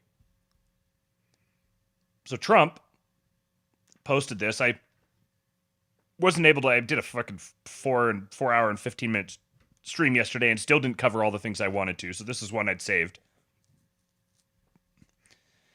He said the Gaza Strip would be turned over to the United States by Israel at the conclusion of fighting. So the Gaza Strip would be turned over to the United States. You're going to give it to us. The Palestinians, people like Chuck Schumer, would have already been resettled in far safer and more beautiful communities with new and modern homes in the region. They would actually have a chance to be happy, safe, and free. The U.S., working with great development teams from all over the world, would slowly and carefully begin the construction of what would become one of the greatest and most spectacular developments of its kind on Earth. No soldiers by the U.S. would be needed. Stability for the region would reign. Now notice the tense that he's speaking in here. Would be, would have. This is all speaking hypothetically. And of course, he's got to get his dig at Chuck Schumer. More dragging nuts across foreheads here. But he's also clarifying no soldiers by the U.S. would be needed. Malmsburyman says, like I said, Trump is not proposing putting U.S. troops in Gaza. He is proposing that the U.S. take it from Israel, who now controls it by right of conquest, as imperial tribute.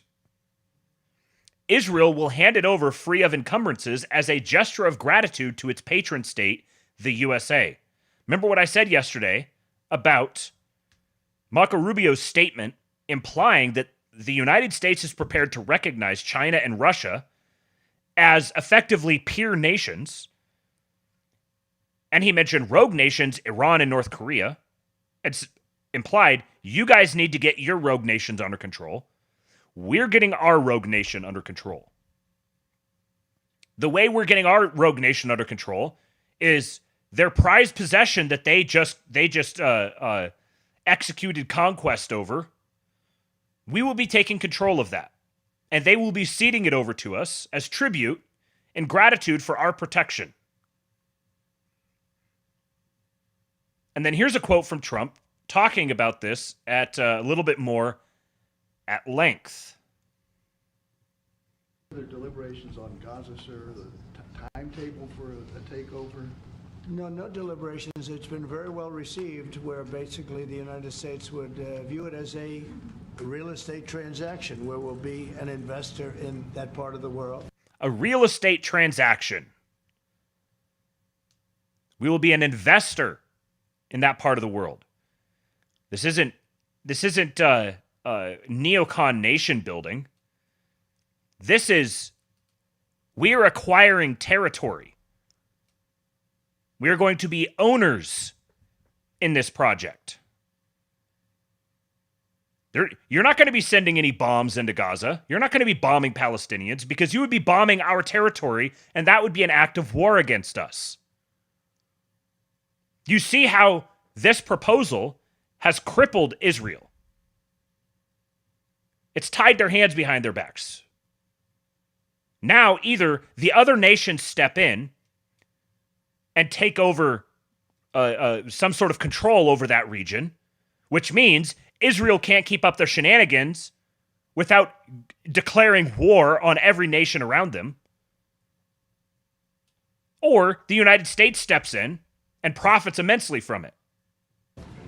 And no rush to do anything. We wouldn't need anybody there. It would be supplied and given to us by Israel. They'll watch it in terms of security. We're not talking about boots in the ground or anything, but I think Israel will watch it. It's going to be our territory, and Israel is going to be responsible for taking care of it. He's straight up declaring that Israel is a satrap. The fact that not an ally, a subordinate. There, that we have an investment there, I think would go a long way to creating peace. We don't want to see everybody move back and then move out in 10 years. This has been going on for 50 years, much more than that. We just want to see stability. That would be having us have that particular piece in that particular location, I think would show great stability and would lead to great stability in the area for very little money, very little price, and we wouldn't need soldiers at all. That will be taken care of by others. And the investments... That will be taken care of by others. I wonder which others. Perhaps PMCs? That'd be a great role for some PMCs to patrol this zone, manage the security of the zone, be hired to manage the security, where you have all these different wealthy interests all invested in building up a big real estate development project, building up essentially like a Monaco or a Singapore, Dubai, where they're all bought into it. They all have their money sunk into this region and want to see that region maximized. So the last thing they're going to want is a bunch of fighting and a bunch of bombs and missiles flying all over the place. And you know who doesn't get it? Israel. Israel not only doesn't get it, it becomes their responsibility to manage it when it's not theirs. This is what they're proposing. You cannot possibly convince me that this is the proposal of some people who are cucked and subordinated to Israel. This is two massive middle fingers directly in their face, forcing them to lick toenails. And again, I don't necessarily know if this is what's going to happen. I think it's probably going to wind up being something kind of close to this. Either way, the United States is going to get a stake in it. But they would prefer, he's signaling, they would prefer that other people run point on this. We're going to take a stake so that we get paid out for all the blood and treasure that we funneled into it for nothing. We want a return on that investment. So if you're like, no, they should just be completely cut off, the United States should have no involvement in it whatsoever, that's fine. You're just saying that all of the money and the treasure and the wealth and everything and the blood that's been poured into that region should just be treated as a sunk cost rather than get an income-producing property. And I got to say, if you can make the income-producing property thing happen, by all means. If the United States has a stake in, they own this property in Gaza, maybe it's part of the sovereign wealth fund, perhaps. They own property in Gaza, which means Israel getting up to their usual shenanigans means Israel declaring war on the United States. Can you give me another solution that would more handicap Israel than this? Taken care of by others also. So for no investment, I mean virtually no investment whatsoever, it would bring stability to the area and others can invest in it later on. But we're in no rush on it. There's absolutely no rush. We're in no rush. Take as long as you need. You know who's in a rush? Benjamin Matisyahu's in a rush.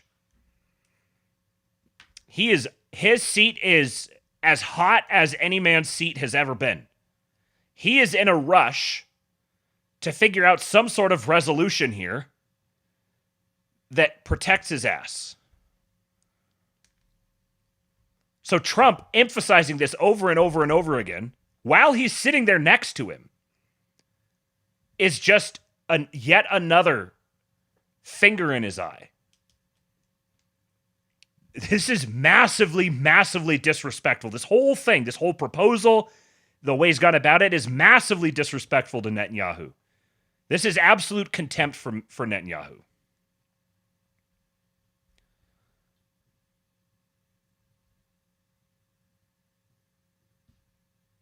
From Devin Erickson. He says, don't imagine... Actually, let me get some of the background on this here real quick. So this guy, Chairman Umau Mao, says, so Trump threatens to turn Gaza into a resort and casino. Lindsey Graham and Mark Kelly lose their minds. 24 hours later, and Egypt and Jordan are falling all over themselves to rebuild it. And that's how it's done, kids. Eric S. Raymond said, I feel stupid now. I need to stop underestimating Trump, damn it. Devin Erickson says, don't imagine Trump as a 4D chess player. That's the wrong metaphor. Imagine him instead as a fencer. He has a sword, which is a very simple tool with a very simple purpose. Pointy end goes in the other guy. Then remember this Bruce Lee quote. I fear not the man who has practiced 10,000 kicks once, but I fear the man who has practiced one kick 10,000 times. That's Trump.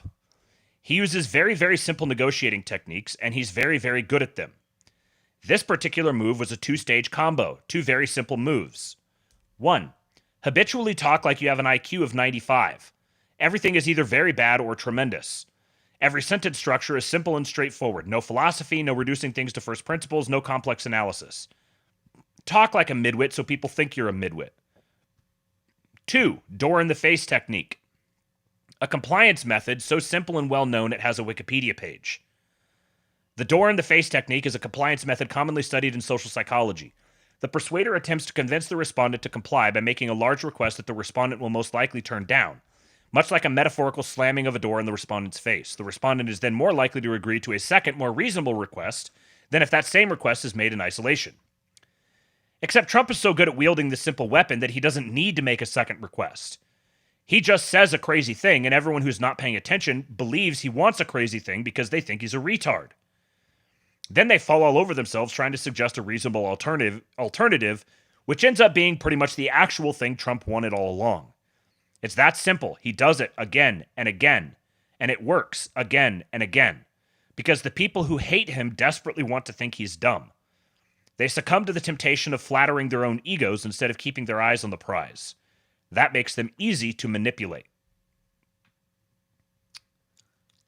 We love us some Devin Erickson around here. All right. Now I've got a post here from someone I don't really like talking about someone I do really like. Justin Murphy. I saw this because Elon screenshotted it. Elon didn't just retweet this. He screenshotted it and posted it, which is a pretty strong endorsement of it. He says Elon is doing applied political science. He had a hypothesis and then he bet on it. And it being correct, we are learning empirically. The professional managerial class has perfected a system of moral blackmail through which they convert third world suffering into personal wealth and status. This is how evil these people are. He's saying this a lot better than I was pissed off trying to say this the other day, and I couldn't get the words out in the right order. They've converted third world suffering into personal wealth and status. And then they have the gall to pretend that they are actually the moral upstanding ones, the protectors of all that is good and righteous. They have monetized exploiting suffering. They position themselves as noble humanitarian experts with PhDs who care deeply about things like global poverty to justify their own sinecures extracted from the national purse. These credentialed do-gooders wield the threat of African deaths as a shield against any questioning of their privileges. We've long understood bourgeois professional hypocrisy in theory, but never before have we had such a complete empirical revelation of the exact dollar amounts, networks, and individual names involved across the top of the PMC hierarchy. Professional political scientists are generally feigning horror at Elon right now, but that's because they are members of the PMC, even if they are only minor and distant dependents on DC. The second order black pill is that the foreign aid industrial complex is net bad for developing countries by a lot. Someone pointed out, I don't remember who it was, so I can't give them credit, but somebody pointed out that you notice, for all the people who are talking about how great USAID is and how essential it is, where are all the foreign countries talking about the ones who were recipients of all this USAID, these monies, like freaking out, oh no, we're not going to get that money anymore. All of our infrastructure is going to collapse. All of our people are going to starve. Nobody. There's nobody. I haven't seen anything. Have I missed it? Even if there were a couple, it would be pretty obvious. You'd recognize very quickly that they're being paid to go out and say that. And I saw someone in the chat, sorry I missed who it was, but someone in the chat mentioned how this is also a mea culpa to Russia. Because USAID has been the vector through which all of the Ukraine war has been prosecuted, all of the propaganda around it, all of the censorship and the cancellation, and all of it has all been funneled through USAID and all of its various proxies and using all these different NGO networks. So by gutting USAID here in the States, the administration may have just completely shifted the balance of power in Europe. Because now, the EU, NATO, the UN, all the different global multinational organizations, they just lost a huge amount of their funding that would have gone toward controlling election results in the Eurozone. So are they going to be able to control them in the same way now? Are they actually going to have the capital to be able to create the renter riots or pull off assassinations or whatever they would do to determine elections in member countries or other relevant countries? That whole global network is getting completely upended. And it's just going to keep getting worse. Now as each country's bond markets collapse, they're going to have to try to maintain their political control, which they've done through paying off these renegade NGOs, a lot of it through American tax dollars, as they're being bankrupted, and they're going to get eaten from both sides.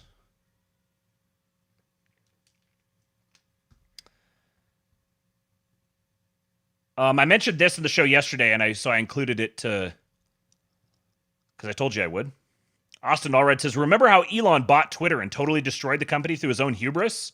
At least that's what I read. Turns out it's not only profitable, but profit has doubled since he took it private. The loans are selling at 97 cents on the dollar. They did it. And this is before the advertisers have really started coming back. They're only just beginning to start coming back. X also reported to the investors 2024 adjusted earnings before interest, tax, depreciation, and amortization, or EBITDA, of about $1.25 billion and annual revenue of $2.7 billion. So their EBITDA was 1.25, revenue was 2.7. So their EBITDA was almost 50% of their revenue. Investors said that it was a better picture than they had expected, and that X's finances hit an inflection point a few months before the November election. For context, in 2021, Twitter reported adjusted EBITDA of about $682 million and about $5 billion in revenue. So revenue was almost double where it is now, but EBITDA was half of where it is now. So they were taking in way more money, but they were way less profitable. Where was all that money going? What was all of that being spent on? That was the last full year before Musk took the company private. Banks sell $5.5 billion of X loans after investor interest surges. X CEO tells investors that the financial health of the social media company is improving. And Robert Sterling here said Elon not only nearly doubled Twitter's EBITDA, he grew margins from 13% to 46%. So they were making $5 billion in revenue at 13% margins, and now they're at $2.7 billion in revenue with 46% margins before the advertisers come back. He says, this is one of the craziest things I've ever seen in business. What a legend. Yeah, XAI is going to be a big part of that. And like I said yesterday, I'm sure that in that process, like all of that extra bloat that got cut out of that's, I don't know, a couple $2 billion worth of bloat that was eliminated. I'll bet you there was a tremendous amount of NGO skullduggery all involved up in that. And so they would have, I'm sure they would have known beforehand what the USAID situation was like. But you know that when they took over X, that was a massive data gathering operation and a dry run for what was going to happen with the presidency. And I don't think that these decisions were made in separate from one another. This is one part of one comprehensive operation.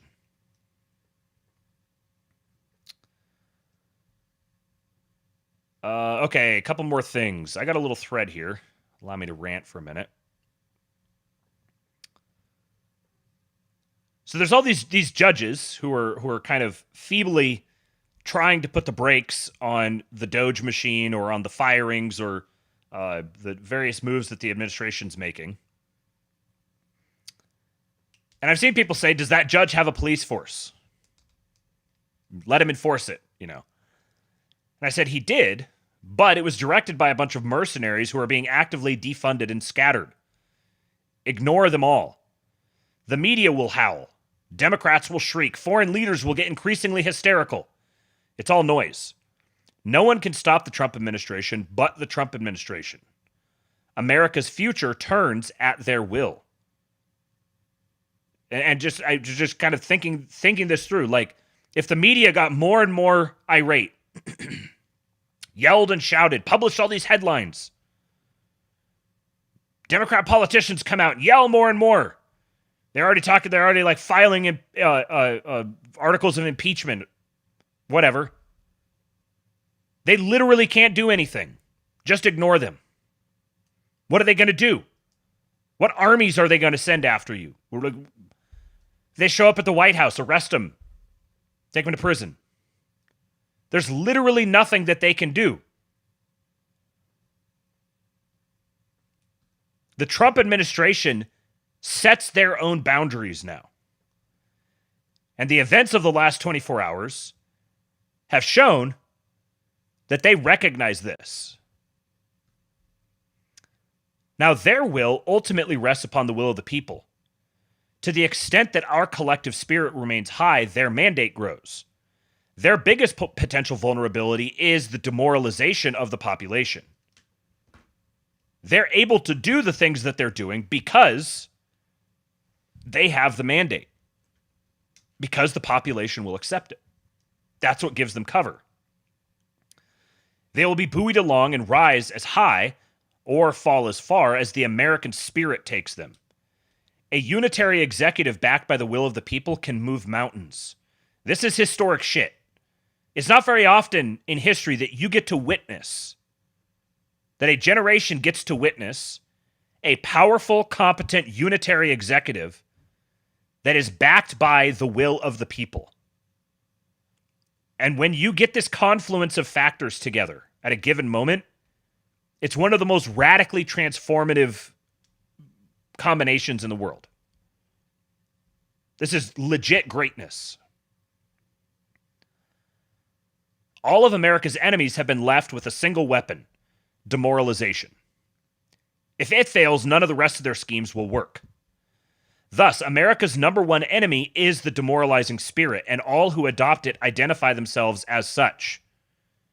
It is a time for strong wills and great prudence. Many traps afoot. Stay focused.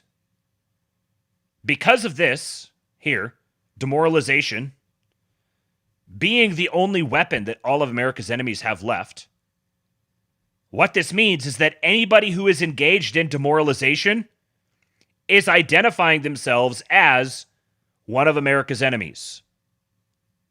This is why no fucking blackpilling. If you are blackpilling,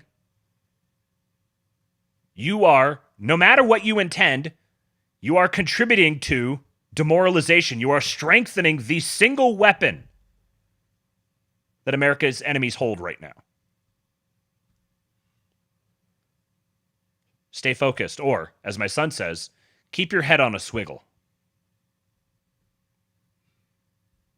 We're going to say that for as long as he lets us.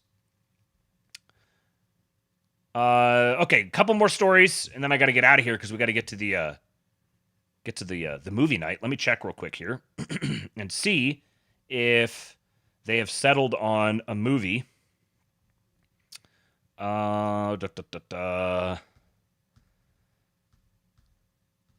Scrolling.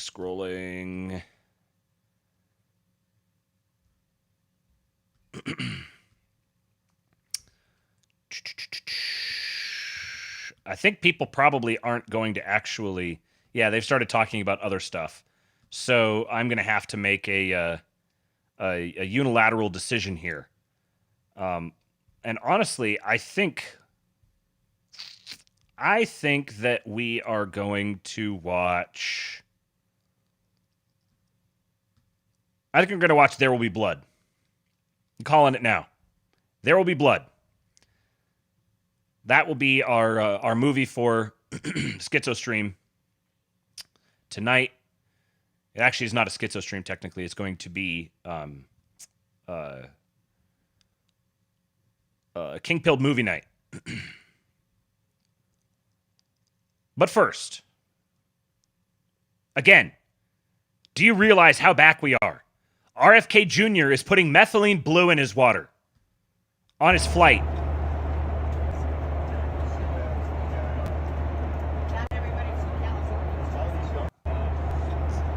The Secretary of Health and Human Services is a methylene blue appreciator. I had never even heard of methylene blue until, I don't know, a year ago maybe. And then it was only in this super niche, esoteric health Twitter where you have things like Pig Shits on Balls talking about his horse electrolytes. These crazy Peters who do wild experiments on themselves. And somebody figured out that methylene blue is actually really good for you. At Vance E here is one of the best sources for methylene blue content that I've followed. He says, RFK Jr. putting methylene blue in his water while flying is prime we're so back. Methylene blue while flying mitigates any radiation burden, protects against oxidative stress, antiviral so you don't catch a cold, and boosts autophagy if fasting on flight. He says, that dose I don't recommend, but he's spearheading a movement, so I get it. RFK's taking a freaking gigantic dose. I haven't taken methylene blue, but he's got a whole thread here on how a fish tank cleaner can improve cognition, memory, and focus, repair mitochondrial function, kill viruses like bird flu, kill MRSA, aid in fighting cancer, and reverse skin aging. I strongly recommend you go read this. Obviously, this is not health advice. Do whatever your doctor tells you, yada, yada, yada. But I've read a lot about methylene blue and heard very good things and know of people close to me who have used it and had great results with it. So it's just... the weirdest corners of Twitter are running the U.S. federal government. I mean, this is the time we live in. Mark Andreessen is getting spicy. This is from a couple days ago. He shared this. Not a single American big tech company can prevent Chinese espionage from taking its software and chip secrets. None have counterintelligence capability even remotely close. And this guy, Borjami Drinker, says, what if American big tech companies just stopped hiring Chinese people? And he says that would be illegal under the Civil Rights Act of 1964. And this was, I think, the first tweet he sent like this, and he went on a rampage and did, I don't know, like half a dozen of these, saying over and over again to people, replying to people, that would be illegal under the Civil Rights Act of 1964. And Christus Victor says, AKA, the Civil Rights Act needs to be overturned for national security interests. And I'm just telling you now, it's going to happen. And that's going to be the justification for it. Note here, Cynthia Lummis, the senator, the Bitcoin senator, replied to him and said, so honest question, does open source software, and I understand not always, but broad strokes, offer a competitive advantage to U.S. companies given the scenario you lay out? And he said, yes, only Chinese companies can keep secrets in the current dynamic. We have to assume the Chinese have all of our secrets, but not vice versa. Open source and transparency is to the U.S.'s advantage. And I think there's something that's kind of cosmically beautiful about this. That there is now a strong national security incentive for open source platforms and transparency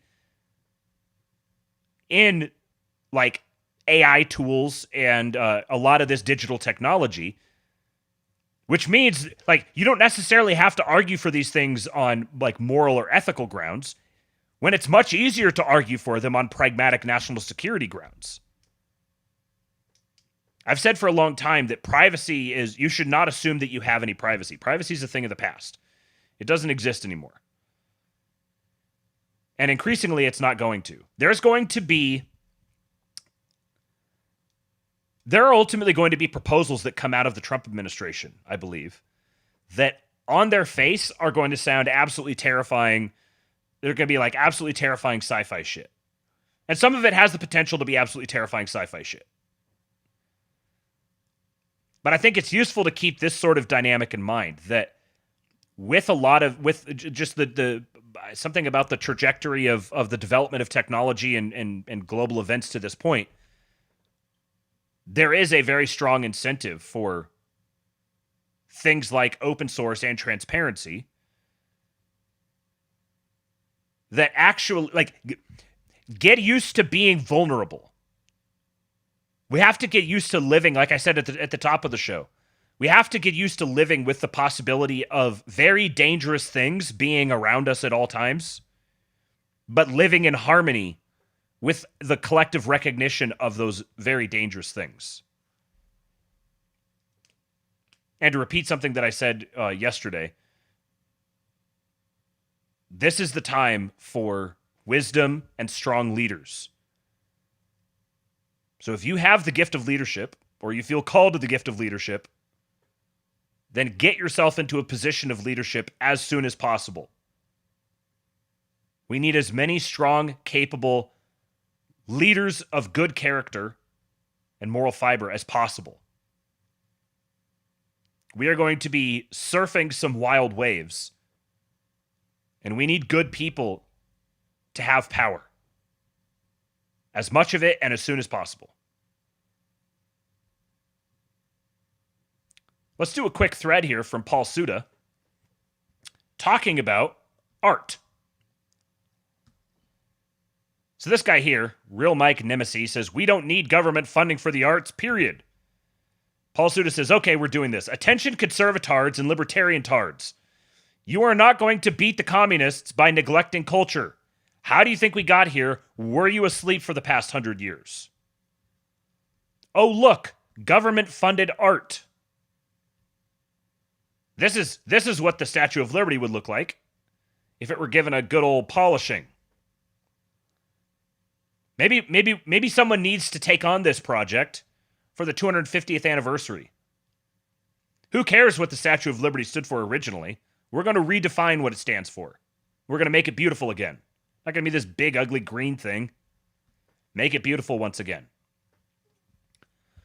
Paul says, saying we don't need government funding for the arts is like saying we don't need government funding for education, or we don't need government funding for weapons tech, or we don't need government funding for infrastructure. Oh, look, art depicting government-funded art. We have them. Our enemies abroad have them. And most relevantly, our enemies at home had total control of them till 5 minutes ago. Still more government-funded arts. We live in a mass society, so art of any consequence isn't merely art. It is propaganda. You know, propaganda, that thing, that weapon that the American Empire cannily used to conquer and pacify the entire planet for 80 years and counting. More government-funded art. Putting cynical propaganda aside, government is not separate from culture, from religion, from a nation. That is to say, a people. Governments used to fund cathedrals. What has become of our government, on the other hand, sees destructive riots that call themselves protests as the new cathedral. Look, government-funded artists from a newer regime destroying and replacing government-funded art from an older regime.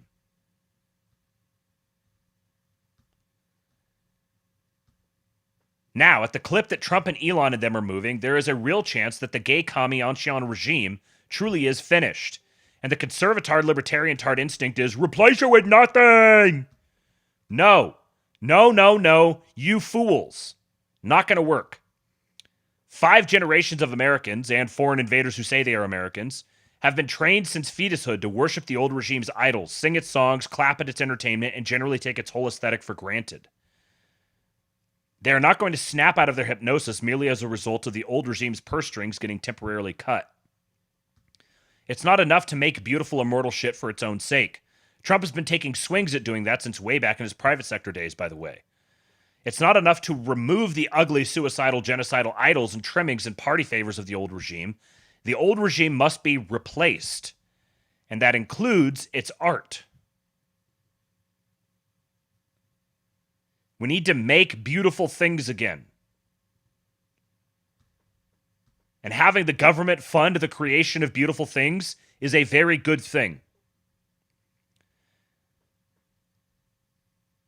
Here are some useful artsy ideas for the new regime to implement and fund.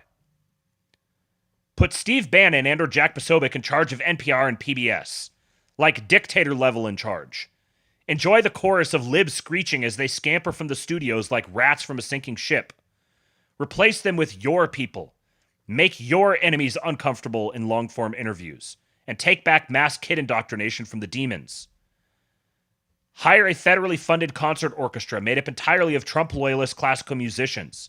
Send them on a patriotic music countrywide, heck, worldwide tour. Boom. Hi, mister. Eastwood, leave it alone. Hi, Gaga. I jammed it. Yeah, you did. Into your face. You want to say hi to everyone? Ha! Easy, easy, easy, easy. Hi, Oinks in the chat. Gaga, can you say hi, Oinks in the chat? Hi, Oinks in the chat. Love you, big guy. Hi, Oinks in the chat. Beastwood hath returned. Got a pig Dirk sneak attack. Yeah, you guys got to hear Gaga too. They were on FaceTime.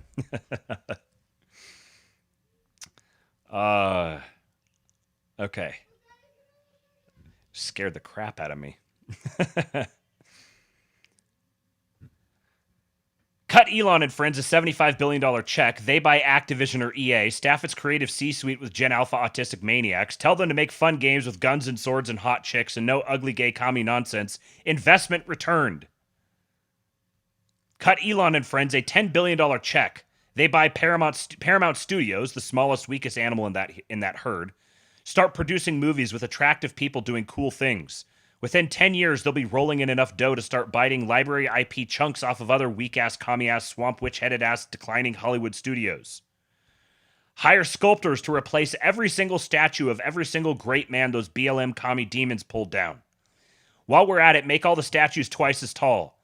Then pull down every ugly commie statue and replace them with great men like Civil War and colonial era generals, industrialists, pioneers, all the figures our enemies hate. And make it a felony to deface any of them. Make Drag Queen Story Hour illegal. Replace it with War Veteran Story Hour at the libraries. Almost everybody wins. Just a few ideas. Please chime in with more, friends. We need more gigantic sculptures.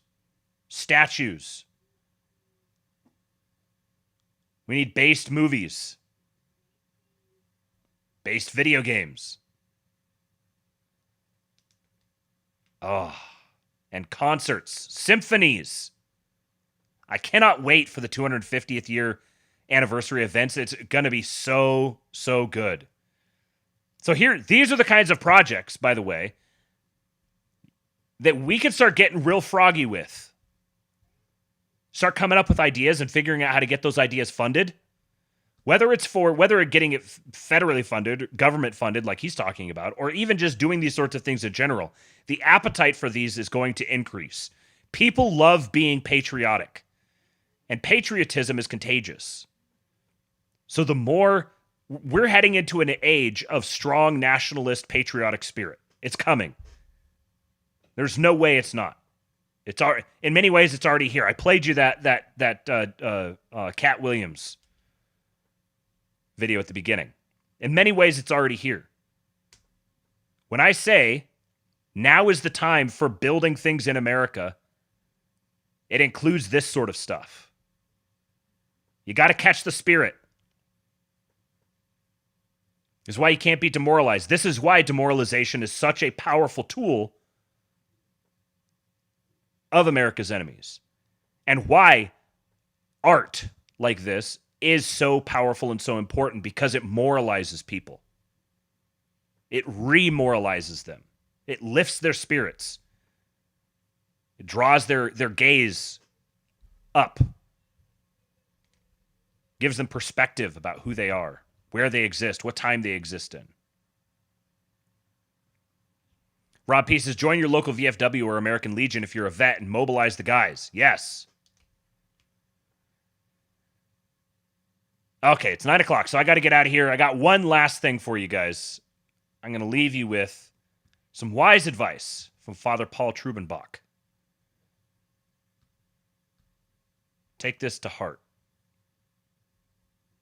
Exercise for half an hour.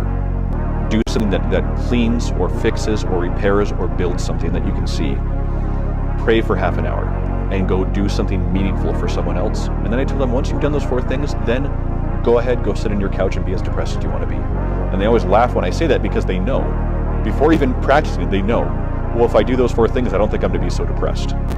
Exactly. You're not going to be so depressed. You're living for Christ, you're living for others, and you're not so in your own head. 4 things.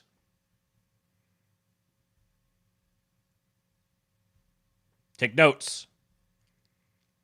Go subscribe to the King Pilled Substack. You get the links to all of the stories that I covered today. And if you'd like to be a paid subscriber, that's one way you can support the show. Go join the King Pilled Discord. We'll be going live here with the King Pilled movie night, probably in about a half an hour. And we will be watching There Will Be Blood. Kingpilled.com is the place to go. Follow me on Twitter at RealKingPilled. Hit the like button on your way out. We're at 85 and we got 135 watching. So we should be able to get 100 likes before the end of the show. I'm going to give you a Hulk in just a minute. Thank you to those of you who sent over the super chats. Good to see you, Brandon Walsh. Shout out to you again, buddy.